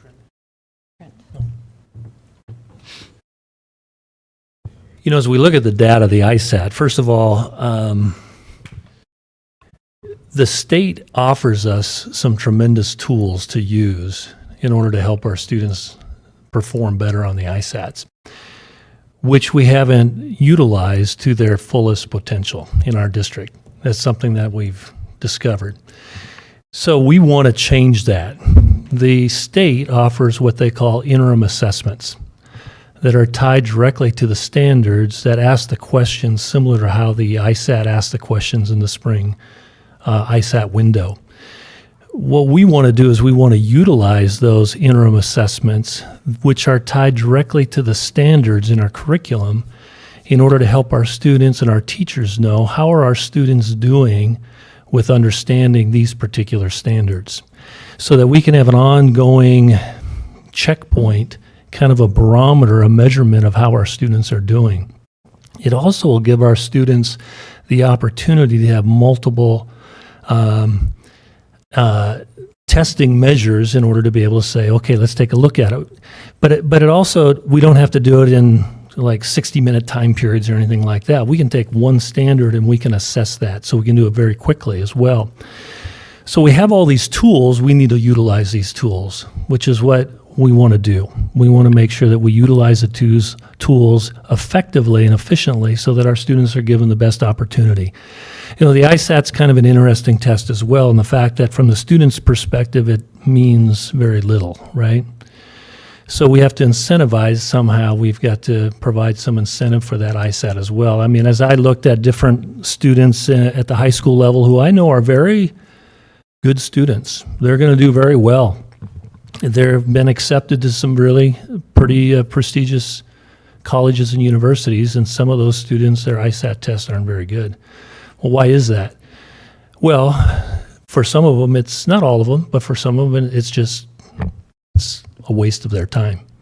So we have to look at that as well. Now, I'm not saying that we're going to use that as an excuse. That's not what this is about at all, because that's not valuable whatsoever. But I think we have to look at everything. And I would hope that the ISAT's an important measure, but I don't think it defines us. It doesn't define whether or not a student's going to be successful in life completely. To some degree it does, but not in its entirety. So what we want to do is we want to say, okay, let's pay more attention to that. Let's utilize the tools and the resources that the state has provided for us so that we can give our students every opportunity to be successful. Let's make sure that our curriculum is aligned to those standards, which it is. That's really not going to be a problem from that standpoint. I know Katie and our coaches, she's working with, specifically at the secondary level, she's going to be working with different core content teams, science, math, and ELA. And part of their task is going to be how do we effectively utilize these interim assessments throughout the year. We've never done that before. I think this is a good plan. I think it's going to be effective. I think we're going to see results. But, and then we have to incentivize it. In other words, we can do that very simply. Sometimes it's just as simple as our instructors saying, hey, this is an important test. Let's make sure we do our best. As instructors, sometimes we can get caught into this, it doesn't mean anything. Just kind of off the cuff. And we may not mean that, but from the standpoint from the student, they're going to hear that and are going to be like, okay, I guess I can just go ahead and not do my very best on it. And we want to do our very best on this particular measure because it is important. And we realize it's important. And as we look at the scores, it's ironic in the fact we say we want to do better. We know we can do better. We look at the state scores and we're saying, well, we're doing a lot better than the state scores. Well, that's true. But we can do better than that as well. And that's what we're shooting for. From that standpoint. So I guess I just say that because I think it's important that we don't want to assess our students to the point where they're, it's just assessment fatigue, right? So later on, Heather's going to talk about this FastBridge. Our recommendation is that we discontinue the FastBridge assessment so that we can focus on the interim assessments. To us, that's more strategic. That makes sense. That's something that's going to help our students be successful. It's going to help our our teachers be more strategic in their instruction as well. But again, I don't want to be defined by the ISAT. I want to be defined by student success overall. When, I don't know if you saw, but earlier this week, Dr. Nelson shared with us anyway that 68, we have the third highest go-on rate in all the large districts in the state of Idaho. Well, surely we have students that are prepared. And, we want to take a look at all of those things. And I think that's critically important for us. Dr. Nelson, where was that shared out? And I might have missed it and stuff, but I just want to make sure. It was in Idaho Ed News. Yeah. Yeah. Oh, did you you did share share it, right? But could you reiterate just so I could remember where to go back and check it out Not a again? problem. Chair Smith, trustees, members of the board. No, it was an internal document that I had done. I had read the Idaho Ed News document and said, well, how do we rank? So I looked at our district compared to all of our neighboring districts and all of the 10 districts that are of like population. I'd be more than glad to put that in this week's meeting notes for you as well. Great, thank you. And that leads us into the SATs. So let's, because I Can know I there's. add one more thing, just so, Trent, you understand? I think that it's important to realize these tests are not the end-all, be-all, but as educators, we need some way to track that our students are learning what we're teaching them, and especially the ISAT, we used to call it the CBST in California. I mean, it's a snapshot. It's important for us as educators. It's important for parents. Kids, I know, don't care that much about it, but we definitely need them to understand that this is a tool for us to see that you're learning what we're being taught or what you're being taught. And if you're not learning that, then we as educators need to do better. No, 100% agree with you, Trustee Bjerke. I really do. In fact, that's the reason why we're looking at the shift Yeah, to and I utilize never the want our tools. kids to get fatigued, and I don't like Oh, the whole yes. teaching to the test, but the reality is it is part of what we have to do. Yeah, we have to balance it, don't we? Yes, Yep. absolutely. Thank you for your explanation. I think, too, one thing that I just very quickly would add to the interim assessment piece is the feedback that the students get and the teachers get from that. It's scored just like an ISAT is scored.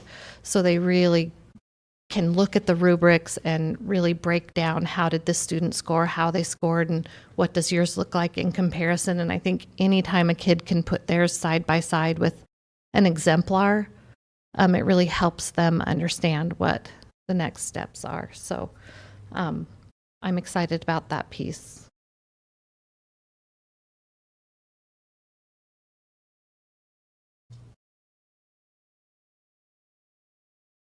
This is the results of our SAT school day data. So this would be our juniors mostly, and then some seniors who took it as a second chance. I may have pulled the seniors out of this. I think I did. I did pull the seniors out. So 697 juniors who took the SAT school day exam. Overall, as a district, our average score was 997 as compared to the national average, which was 955.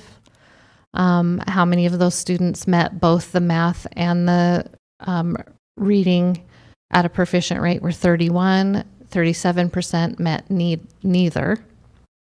Again, our met both average is higher.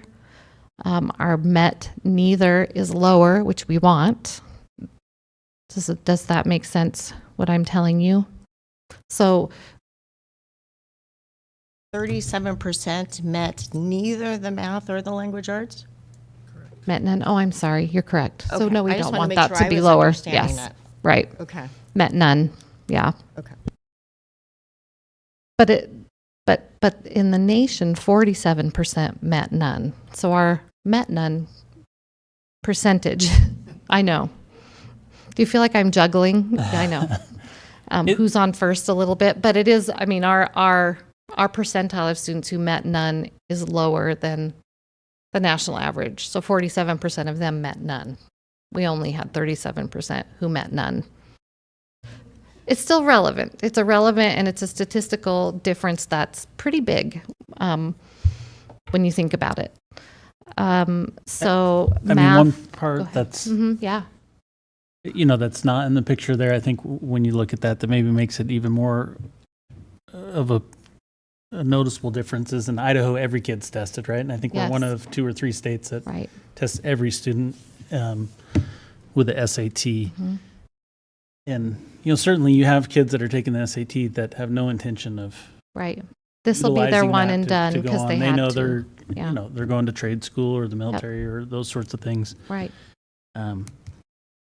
So So comparatively speaking, that is relevant. was there state data If you- available on the SAT from that? I did not see state data when I looked at it. Mike, is there state SAT data? There must be if we're all required to take it. I just looked at the College Board data. I apologize for not. So Trustee Morrisroe, unfortunately, not every student in the state of Idaho takes the assessment anymore. The state of Idaho dropped the requirement right. for a college entrance exam 2 years ago. You may remember, however, that this is now a local assessment. This is something that we still valued on behalf of the Board of Trustees, that all students have access to a college entrance exam. Statewide data is going to be mixed because, again, that same population is not going to be there. There is state data, however, that we can get. We just need to get it from the College Board. Yeah. And so the state, I guess I wasn't aware of that, so the state uses the ISAT to count as the graduation test, or there is no graduation test? There is no summative assessment requirement for graduation in the state of Idaho. So a student must not pass or take And they the did that ISAT. permanently. That wasn't just a COVID waiver, because I know they Correct. did that for a little bit. It was post-COVID, however, it was not related according to them. Okay. It was tied to the state's 60% degree attainment goal. It was included as part of that, which the state board has moved away from.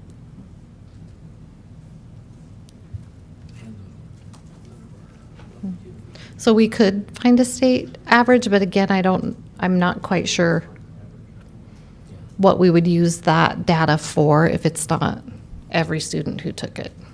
But we could, for sure. I do have a question then on that, Dr. Hawker. Maybe does it behoove us at all to have a discussion at some point about why we as a district are requiring it for all those students that don't want it and have no desire, need, whatever? Are we gaining information, or are we just, what is that? It might be a conversation, and I guess would like some information brought back to us as to why, as we look at our overall assessment plan, why are we now still requiring that, and is that good for us as a district? Yeah. So And I think high schools would say we have to really weigh a day of no school for the other students in order for them to have that opportunity. And there are pros and cons to that. We just would have to take a look at what that is and the cost of PSAT and SAT. Right now, it's about almost $24,000 at the district so the level. state's not covering that. Or I guess they I was cover. I mean, They do. The state did cover 11th. Is that, yeah? The state covers 11th, but we allow our students to take the PSAT as well, and that is a cost of about $24,000. and so maybe that's all information at some point, given our time right now, just to bring Yes. back to us at some point. That'd be Okay. great. Thank you. If you send me specific, what for sure you'd like to know, otherwise I can go in and Just, I think for myself, just is it, and why are we requiring it of all of our students then at this point? And surrounding things that will come out of that conversation would be helpful, at least for me. But. I agree. This is our other required. This is a required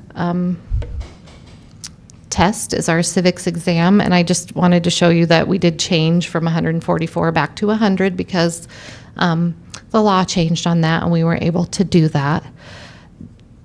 So on the 144 question exam this year, 75% passed, and on the 100 question exam, about 83% passed. So they start taking this, they have the opportunity starting in 7th grade, and then they have that opportunity all along multiple times a year, and it is a grad requirement. So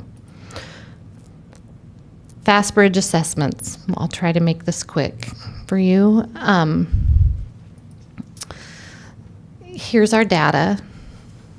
What I want to point out about fast bridge assessments is that this is a nationally normed test that students take 3 times a year in 6 through 12.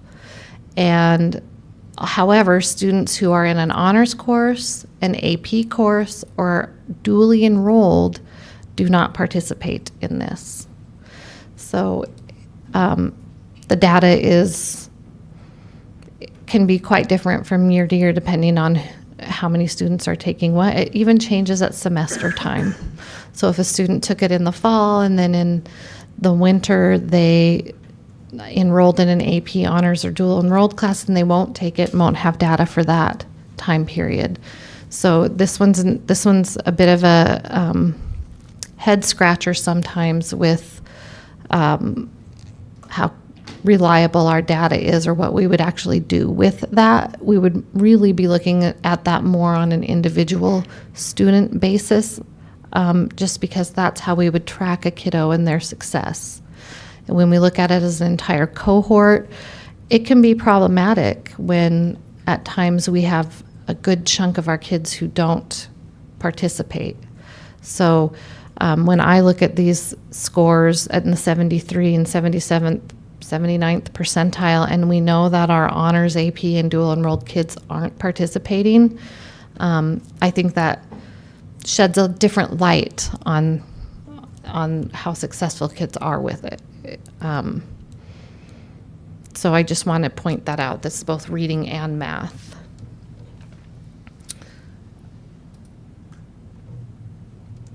This is our fall to spring reading.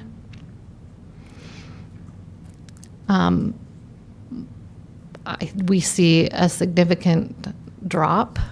And I would tell you that it's students who they don't see the relevance.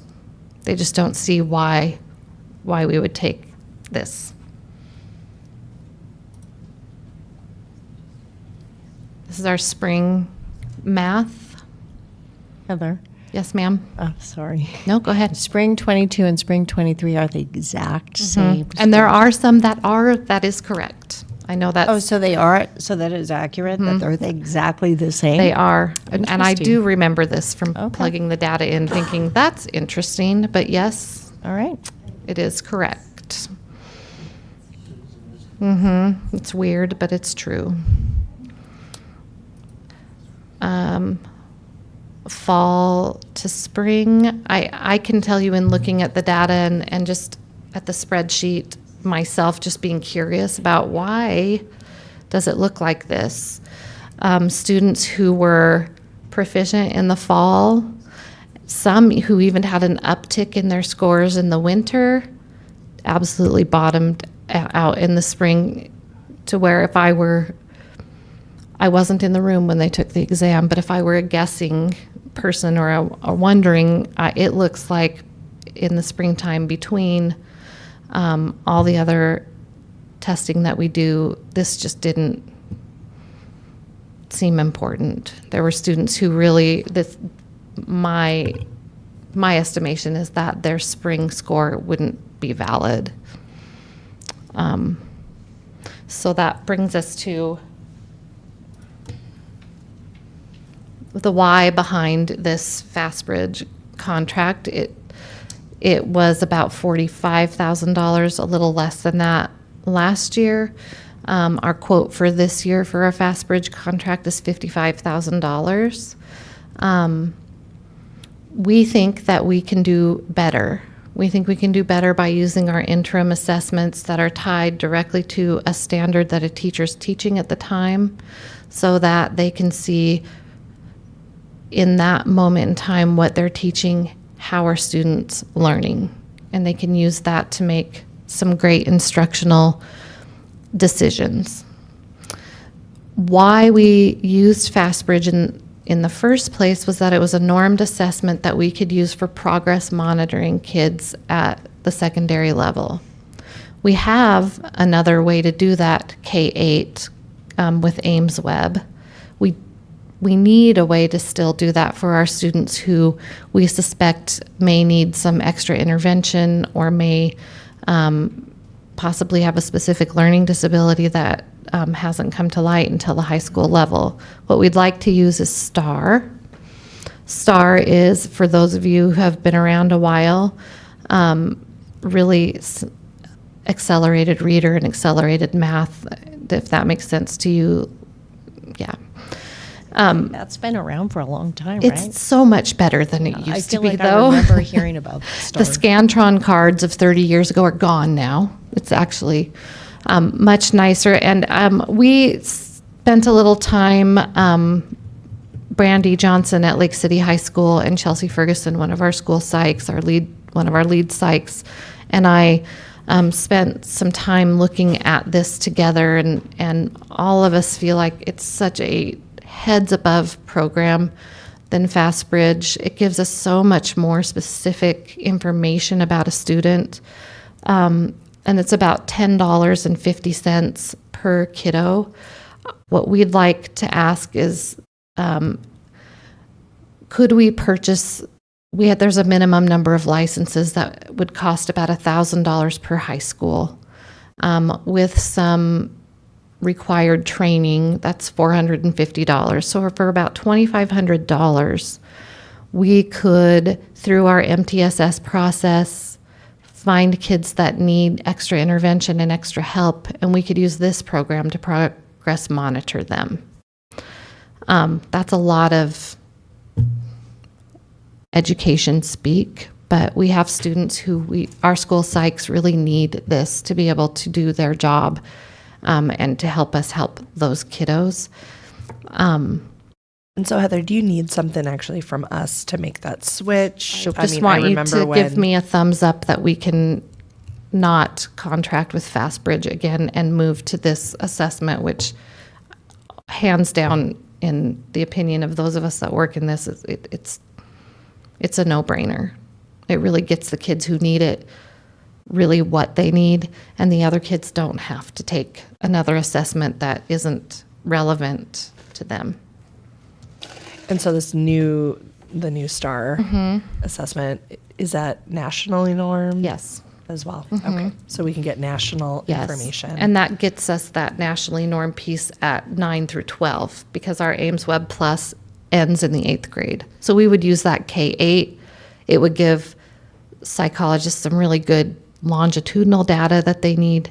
And then when we move to the high school level, for those students that need it, we could use STAR. So we wouldn't get STAR for No. not every student We would take not. it, just targeted to students Yes, that we so need the through data. our multi-tiered system of supports, when we identify, hey, here's a kiddo that we're not quite sure what's happening, we need more, this would be the more for them and a way for us to then monitor their progress. Okay. And then the interim assessments that it mentions there, that's what Mr. Yes. Derrick was talking about with the tools from the state of Idaho. Yep. And that's what every kid would do, depending on what course they're in. So that's kind of the really great thing about it too, is it'll be standard driven. So if I'm taking a 9th grade science class and I'm taking an interim, it is directly related to what the teacher is teaching and the student's learning. Terrific. So I don't know if you need any more of us to weigh in or have any other opinion on that. Trustee Anderson? Any deep? No, that It also saves the district 50 grand. Yep. Great. Cheaper and better. That's right. We like cheaper and better here. We're all about that. So, all right. Good. Any further questions then? Thank you. Heather, that's a lot of numbers, a lot of stuff to weigh through. It is. But thank you. I know it all kind of comes at the same time. So this presentation often takes Yeah, a it while. all comes at the end. And yeah. so thank you. And Thank you. we'll continue to dig through and have further questions and, Okay. and everything. Thank you so Perfect. much. Thank you. Appreciate it. Are we doing all right? We're going to move into the second session, second part of our agenda then. Terrific. Yeah, and thank you everyone who administers those tests. It's always a big time of year, I know, in my house. Next up, we have our consent agenda items for action here. Any questions on any of those items or further discussion? And if not, is there a motion? I'll make a motion to approve the consent agenda as presented. I'll second. All in favor? Aye. Aye. I Any opposed? Nope. Okay, consent agenda is approved then. Board additional information, there's 3 items there: discipline data and a new consent form and board development opportunities that we discussed in workshop not too long ago. So those are all additional information. Any questions on any of that? All right, let's go into some of our action items then. We've got second readings. This is all kind of broken up into second readings, new courses, some new policies and everything. And so we have our second reading on policy 1315 on district planning, and there was no public comments on that. Is there any questions, concerns, or? Hearing none, is there a motion then for this policy? There's a recommended. I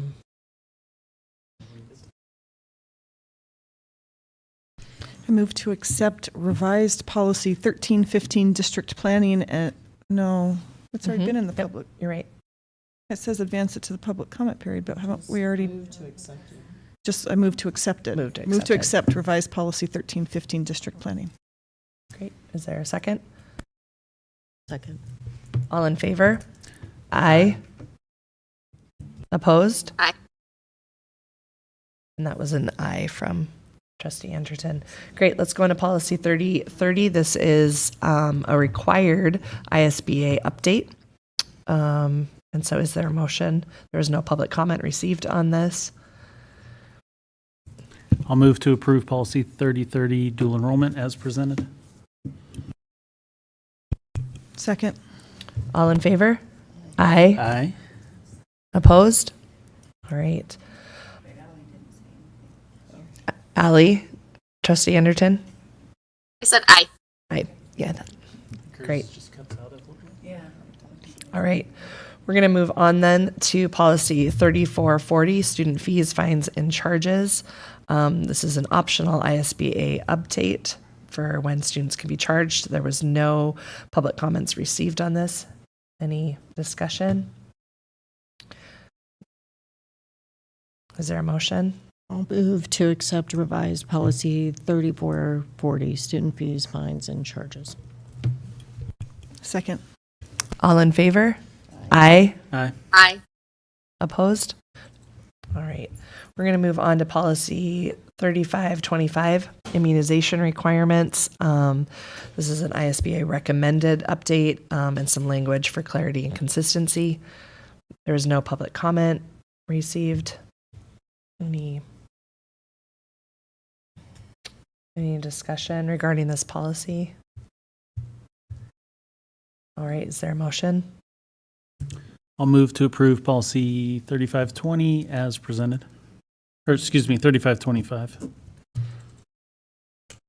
I'll second. All right. A move and a second. Is there all in favor? Aye. Aye. Aye. Any opposed? All right. Thank you. This is our next item here on 8E is there's a new course second reading, and this is the advanced teacher and office aide. There was no public comments received. Is there any discussion? I had questions.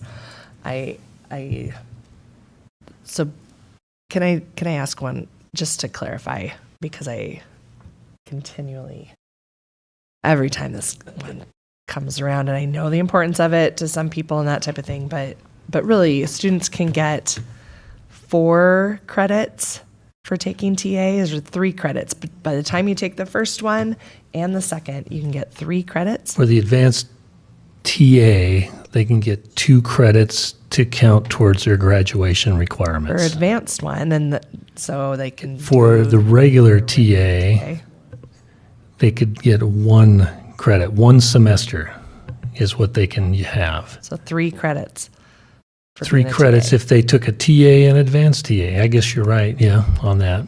Which currently they could get much more than that. Just to clarify, the advanced TA, is that a year-long or a semester duty? It's a semester duty, Okay. but typically they do it for a year because especially in the office, if they train a student for a semester, And they it's want to 2 keep it. units for the entire year?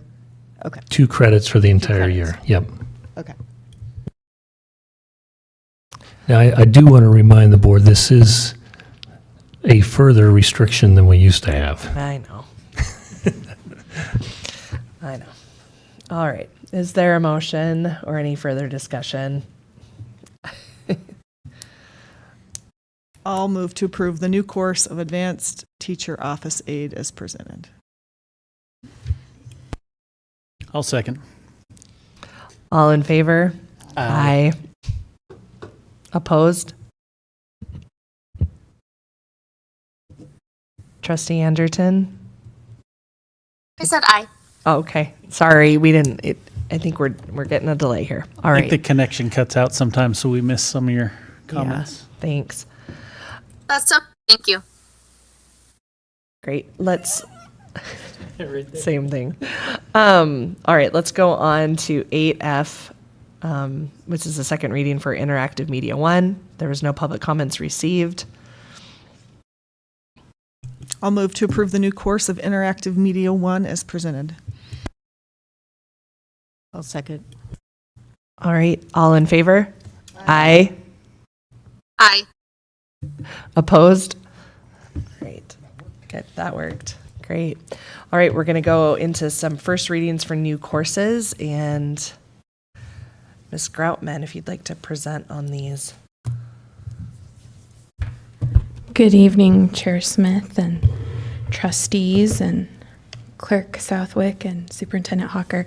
Yes, tonight we are asking for a first reading of 5 different new courses. The first course is an additional, it would be an additional elective course that could be offered, Explorations of Classical Literature. It would be focusing on the societal influences of fairy tales and folklore. The second would be another elective offering, which would be Guitar 2. It would be a follow-up to Guitar 1. And then we have 3 new courses in our math progression, Math Concepts 1, 2, and 3. The idea behind those courses is that it would present the essential concepts or the essential standards of Math 1, 2, and 3 and allow kids more time to invest fully in those essential standards. It would also provide an opportunity for students to move in and out of the course pathway progression so that a student who took Math Concepts 1 first semester could then move into Math 1 second semester perhaps. Or if they if they needed to go from Math 1 into a Math Concepts 2, they could then slide into Math Concepts 3 or Math 3 the next year as well. So it provides some continuity and off and on road ramps for the math progression. Well, that's what I was going to ask. So, and you asked some good questions today too. So this is a remedial classes that we currently do not have. We have remedial courses right now that are called, they're left over from before we even had an integrated pathway. They're called Algebra Concepts 2. Algebra Concepts 1 is used with our special education department. So Algebra Concepts 2 is typically used in the freshman year, and the Discovery Geometry is used in the sophomore year. So this would to get rid of those. Correct. So I like the fluidity, but just to clarify, so if a student comes in and starts with 1 the first semester, if they're doing really well, can the second semester, can they go to 2? So they're not locked into each 1 per year? Yes, that would be the idea behind it.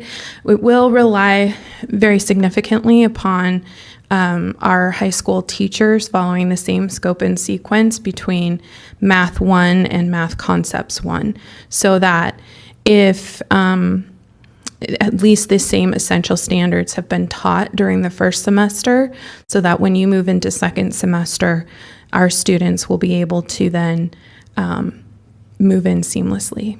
So feasibly, if a student really came in, they buckled down, they did really good, they could move through 1, 2, and 3 in 3 semesters?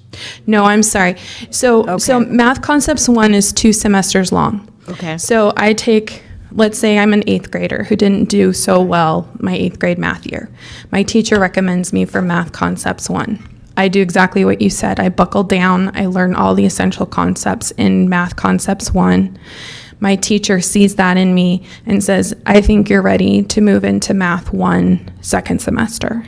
Oh, okay, so you would leave, what's the name of this one? I would leave Math Concepts 1 Go into and then move into Math Concepts. Okay, so that's or where move the to Math 1. fluidity comes in. Yes. So you would not be required necessarily to take the 1, 2, and the 3, No, the 1, 2, and 3 each represents a year. but you're not required to take all 3? Correct. Okay, that's what I meant to. Yes. Well, I mean, kids are required to take 3 years of math, but Kids are required to this take allows moving between a remedial pathway and a more traditional standard pathway. Okay. And if a student did do 1, 2, and 3, then their math career within high school would be at the remedial level, but still.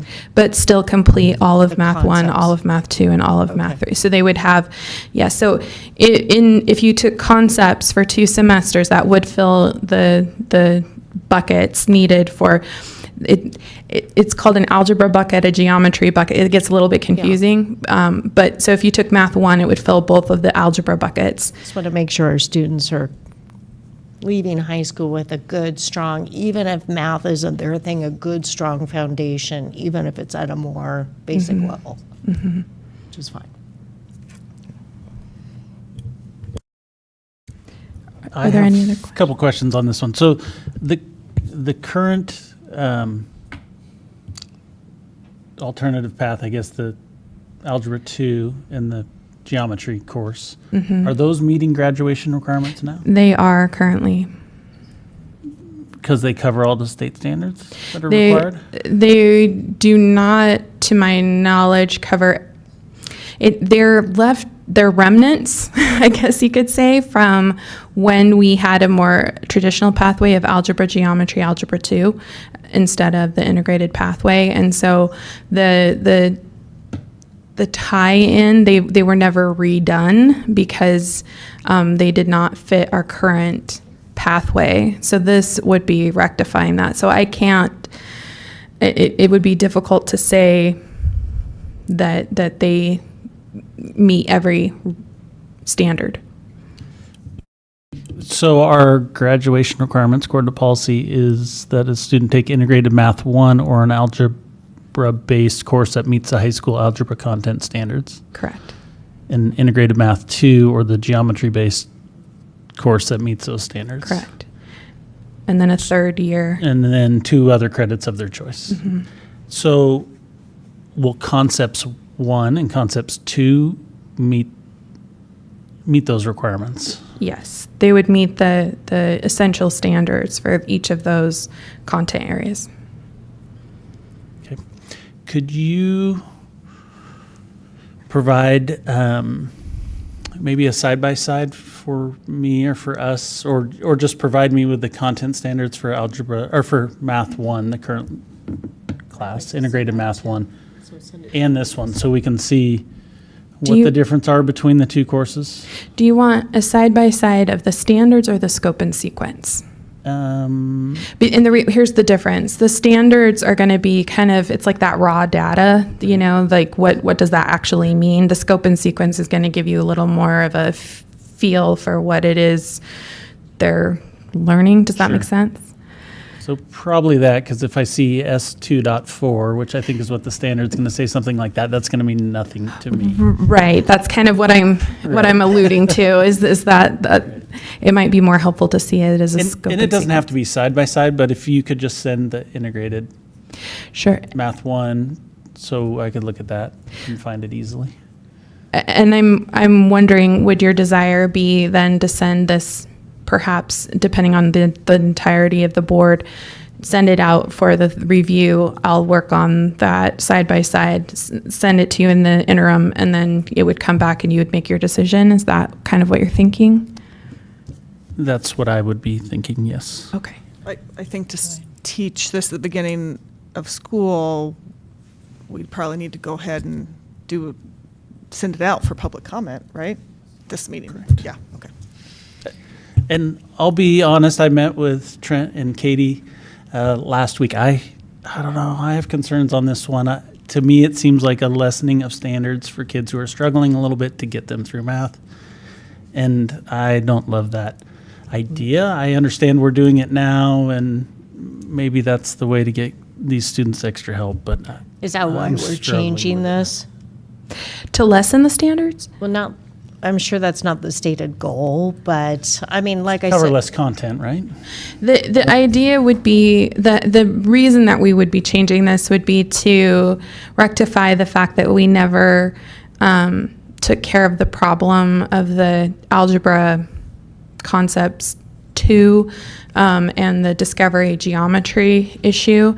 And it would allow, again, that fluidity of moving in and out. That's really the true reason behind this. I understand that it's difficult to look at our math scores right now and say, let's create some classes that are remedial in nature. I think what is strong about this opportunity is that we can and should make sure that we're following our students very closely, so that we do see that fluidity, that movement, and that they are making progress and can join in with their Math 1 counterparts, which is what we're not seeing yet in our current system. Sorry. I want to be clear. I certainly support the remediation and addressing students where they're at. I guess I'm concerned that we're replacing a content standard or a course, a required course, with something that maybe isn't quite as rigorous. And we're seeing scores that we're not pleased with, I think, as a community and as a board and as a district. So that's where I struggle on this one a little bit. And, we talked, other ideas and how do you support, and I know it's difficult with our high school schedules and all that sort of thing. Oh, shoot, what was I going to say? I forgot what I was going to say. It went out of my mind. Do we offer currently for students that are struggling with math any kind of like a study skills class or tutoring or things along those lines? We do. We have used different approaches. We tried out some software this year, for example, where that connected kids with online tutoring. That we didn't find that very effective or well used. Yeah. We tried. We've developed what are called math seminar courses, which are where kids can. For example, take Math 1 and then also take a course that is intended to help them with that Math 1 content. So it's both at the same time. That's been less than successful. We haven't seen a lot of growth with that. We've offered some opportunities, I believe, with our extended, I want to make sure I get this right, with Carla Zimmerman's enrichment program. We've offered some opportunities with that. We're still fine-tuning and trying to find the right pathway. I know we have, with growing the STEM, we have some math tutors that help, and that's an outside district initiative that comes in and helps our kids in our district. So, and that has seen some good traction. But I know that we're still trying to find better opportunities to provide those things. Right. Well, I agree. We definitely want to raise the standards as we've just gone through our lengthy report.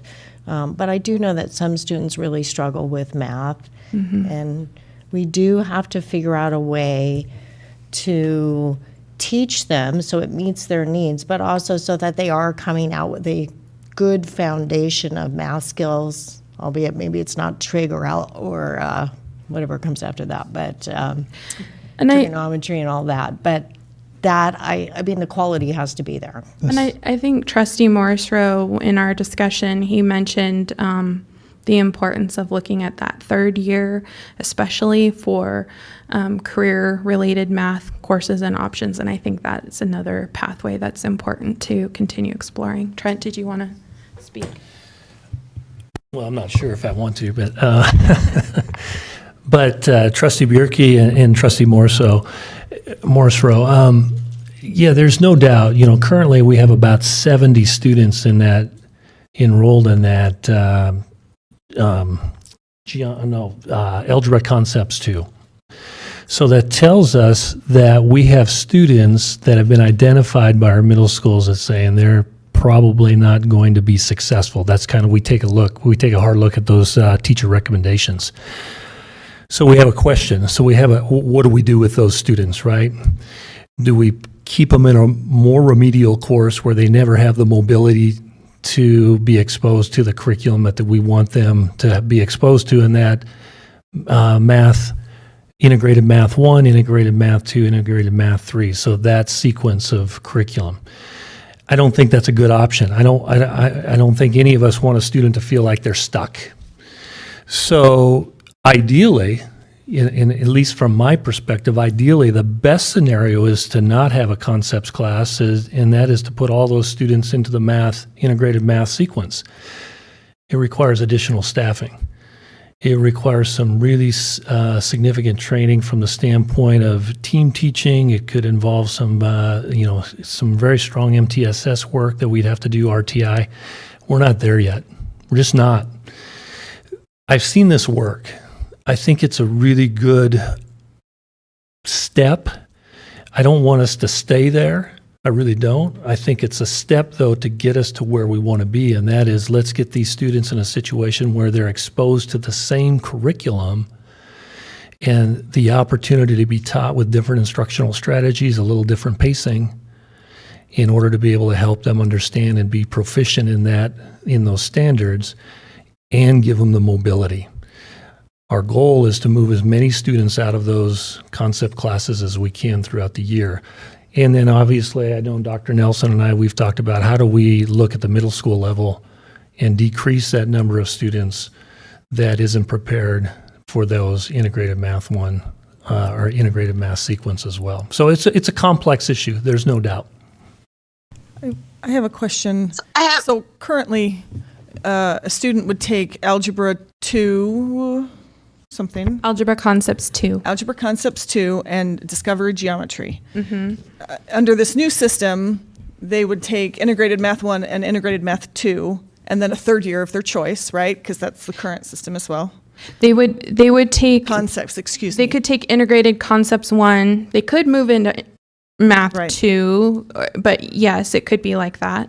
So I guess my question is, currently, if a student takes Algebra Concepts 2 and Discovery Geometry, the total of the concepts they're learning and standards they're exposed to there, how does that compare to the total in this Integrated Math Concepts 1 and 2?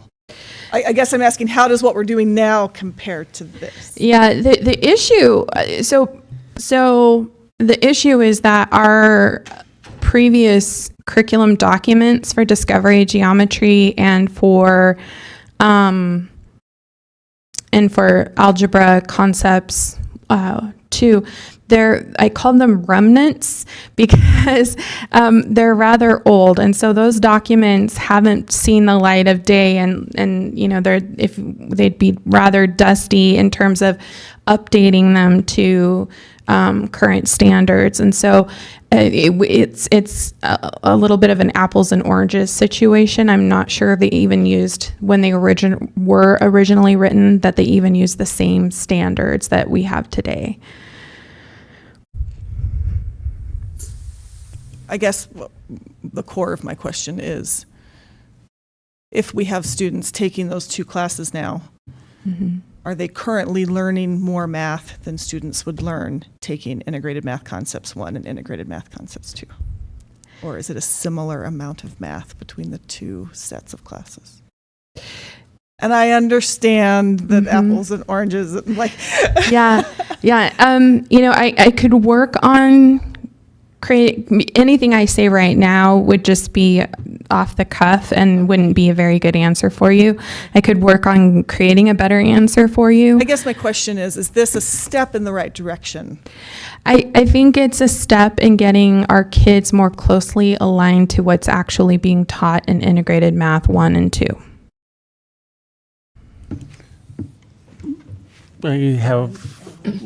Allie, did you have? Yeah, Allie. Yeah. Did you have an Thank additional you. question? I have to agree with Casey, Trustee Marsrow. I have concerns about the content standards. I wonder if we can implement some of the strategies that our Venture High School is already using to be able to fill those gaps for those students that are behind. And I think it's Plato, or maybe that's changed recently as far as the program, the online program that they're using, but they seem to be very successful in the use of that program to be able to get the students caught up and meeting the content standards that we need to be meeting. Is that something that has been considered? So, Ed Menum. Just 1 second. Let me add just as the biggest benefit that I see from all of this is simply the avenue of this mobility. It's really that hope. If even after middle school things look great, teacher recommends you for our traditional Math 1, and then you take that for your first semester and you struggle. Right now you're going to this current program that is now completely different. It is not, and when you go into that, it's a life sentence. You're not getting out of that and getting back into Math 2 with smooth fluidity. You are now kind of stuck in a remediation math course for your high school. And you go back and talk about kids and hope and the opportunity to set bars high and move. This is what gets us to that best avenue. We create a concepts class that is focused specifically on those essentials. Those essentials very much match with our current Math 1, 2, and 3 classes. And so therefore, okay, I might need to be a semester or two in these concept courses, but now I'm able, if I want to get back on track and get back into. That's a bar raise for us. Whereas right now, again, we just don't have that. And to Katie's point, I mean, and I see this struggle as well, because school districts as a whole either have a math concepts 1, 2, 3 program, or they have algebra 1, algebra 2, trig, geometry. They have a sequence like that. And we have chosen as a district to not do that, but yet we go the concept route, but yet then we take a kid that's maybe not being successful in the concept route and we put them in this other plan. And it's just a little, to me, it's awkward. I think having a consistent system and creating that upward mobility for a student to maybe need a semester or two in a concepts course, but then can matriculate right back into the regular math class, that is a huge win, in my opinion, for this at this juncture. And that's why we're presenting it to you today. I feel like that's exactly the strategy that Venture High School uses, is fills in those gaps and gets those kids back up to the level that they need to be so that they can join in with those classes that are at the level that they should be at. And if we already have some of those strategies in place, wouldn't it behoove us to look into that and see how that would work with our other high schools as well?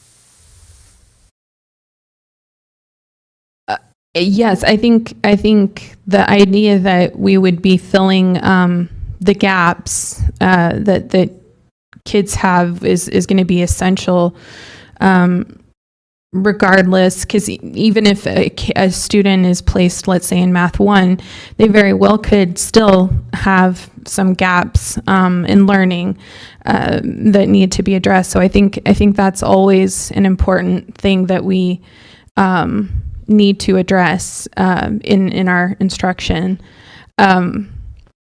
I guess I'm wondering, does that answer your question, Trustee Anderton? I'm sorry. I guess what I'm thinking is that when we find that kids are struggling with our standards that we're meeting already, or the classes that 1, 2, 3,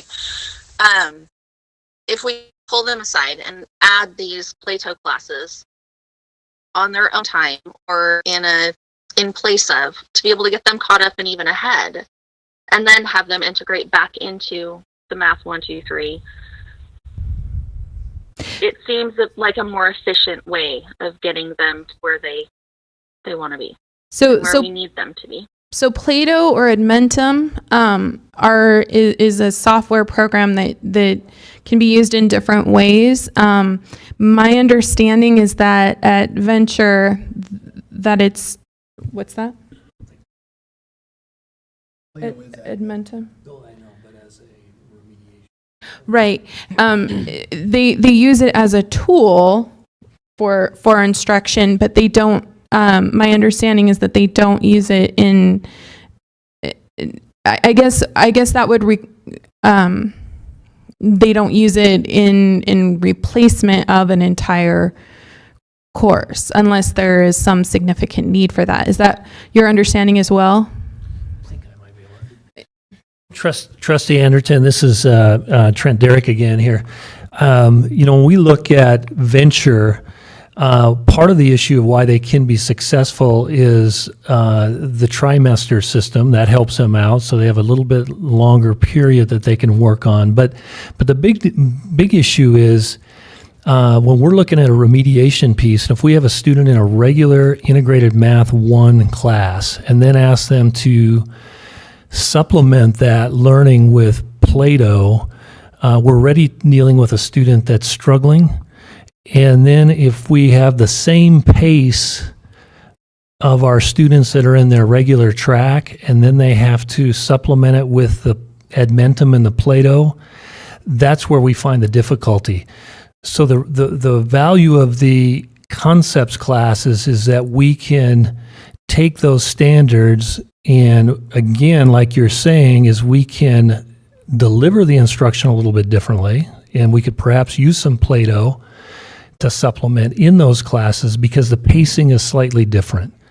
And we've identified the very foundational core concepts of that Math 1 concept, the Math 1, integrated Math 1 class and the standards. I just don't see us, and this is just, I don't see us having the ability instructionally in a regular math, integrated Math 1 class to be able to do everything that you're talking about effectively. But I can see us doing that in concepts class. We could do that effectively with those students. And we have used Play-Doh or Edmentum in rare occasions at the comprehensive high schools as well to help students make sure that we're mastering their math, to make sure that they're on track. But it's rather rare because it's very difficult to do that as a whole system. I wonder if knowing that we have, is our sense that we want to put this out to public comment at this stage? Where are we at with that? Because we have some time to continue to I think process. I'm interested in putting out to public comment because otherwise, do we have students in September who are in Algebra Concepts 2, which provides no way to get back into the regular math class? I'd like to see the scope and sequence comparison that Trustee Morse was talking about. And to dig into maybe some of the questions that we've asked Yeah. tonight. Yeah, but I believe our policy says we have to put it out for the review first. So I feel like We could be in process with that, Yeah. continue to ask. Yeah. That's been our practice, is to put it out for review. So in the meantime, I'll come back with a side-by-side comparison of the scope and sequence. I'll unearth the discovery, geometry, and concepts, algebra concepts 2 documents, so you can kind of see the different standards that are covered. Is there another question that I'm missing that you want to make sure that I address before I see you again? I don't have a question, but I maybe have 2 statements, I guess. One is just about course proposals in general, looking at the form, due December 23rd. And to me, it's annoying. Every year this happens, we get these, and we forgot about this, and here we are, we're trying to rush this in maybe the most important concept in our schools, where we need the most help, and we have to rush this decision because they're already planning on teaching it. They've already scheduled kids into this class, so that's just annoying to me. I think, too, just in general on this, if you came and said, we're identifying 70 to 80 students that are coming out of 8th grade, they're not going to be successful in Math 1, we do not believe. We need the concepts course. And we were going to have math concepts that they took as a freshman, and out of that, they were successful and went into Math 1 as a sophomore, Math 2 as a junior. I would say that it's great. Sign me up. I think that I'm concerned, and you know my concern, that it's a little bit of a, and I don't want to say this, but it's a lessening of the standards, I guess I'm going to say, to get kids through.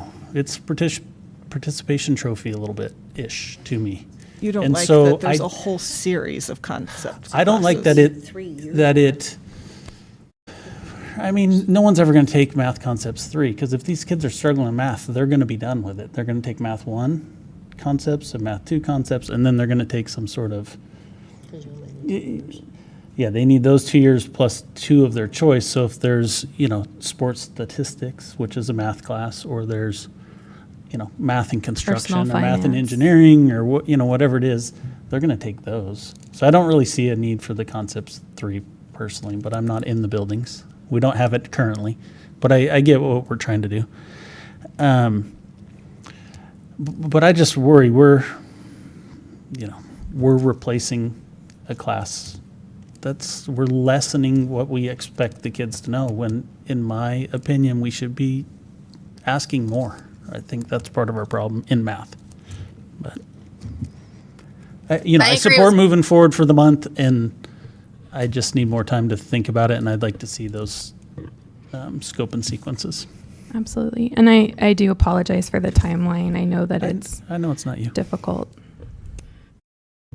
Can we hear more from our math instruction, our math teachers at the high school level to get some of their feedback? I can certainly reach out to them, Trustee Anderton. This being summer, it's sometimes difficult, but I can do my best to get a few teachers if that's your wish in August. I would really appreciate you could make that happen. Okay, I will work on that. Thank you.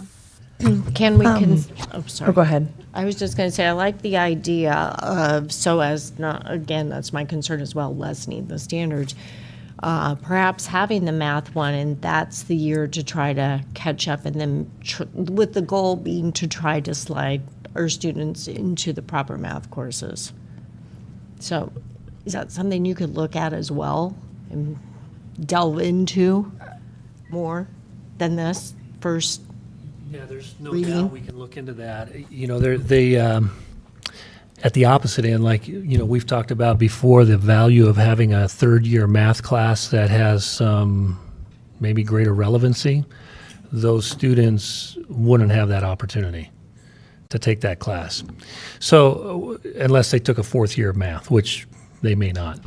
So those are the things we'd want to weigh on that. So think it through, and we'll think it through and talk to some different teachers as well. We'll get you feedback, and we'll come back and let you know. All right. Does someone want to make a motion to maybe send the whole slate of these out? Can we do that? Let's do that. I move to advance the 5 course proposals presented to the public comment period. Is there a second? I'll second. All right. All in favor? Aye. Aye. Aye. Any opposed? All right. So all of those will move out, and then we'll continue. And thank you. Thank you so Ms. much. Groutman. There's 3 items right now then for first reading for different policies. The first is, this is a required update regarding Idaho parental rights laws. And so it has been our practice to still put that out then for. They're in just, I here think- for approval. What's that? They're in for approval? I mean, right? or we can approve right now. You can either do it either way. They're listed under first reading. So Yeah, so, they would come back. yep, we can continue to put them back and then approve, and at least it draws attention to those, so. These are all required policies, so can we motion to Yep. send them all forward? Yep. Okay. I'm going to motion to send forward the 3 policies, 2140, 2425, and 9802 to public comment. Is there a second? Second. A second. All in favor? Aye. Aye. Any opposed? All right, those 3 policies will go out. Mr. Green, since you made a comment earlier regarding just the national motto and stuff, that is a required policy that we will be putting into practice here from our legislature that passed that. And so I would encourage people to look at that, and that is how we accept donations and posters and framed representations. And there's some policy and details around that in that policy. So we have 2 additional future dates here. Our next regular board meeting, which is August 14th, and then on August 28th, we'll have that board retreat. Go ahead. Questions on it? Not a question, but on August 14th, 14th. I'm going to be out of town that entire week at a conference for work, and I'm not going to be able to phone in Okay. that evening. So I will not be participating on August 14th. But any comments I have, I'll get to you. Okay. Terrific. Great. Any additional? Then we're going to move into executive session under Idaho Code 74-2061B to consider the evaluation, dismissal, or disciplining of, or to hear complaints or charges brought against a public officer, employee, staff member, or individual agent or public school student. Is there a motion to move into executive session? So moved. I'll second. And roll call.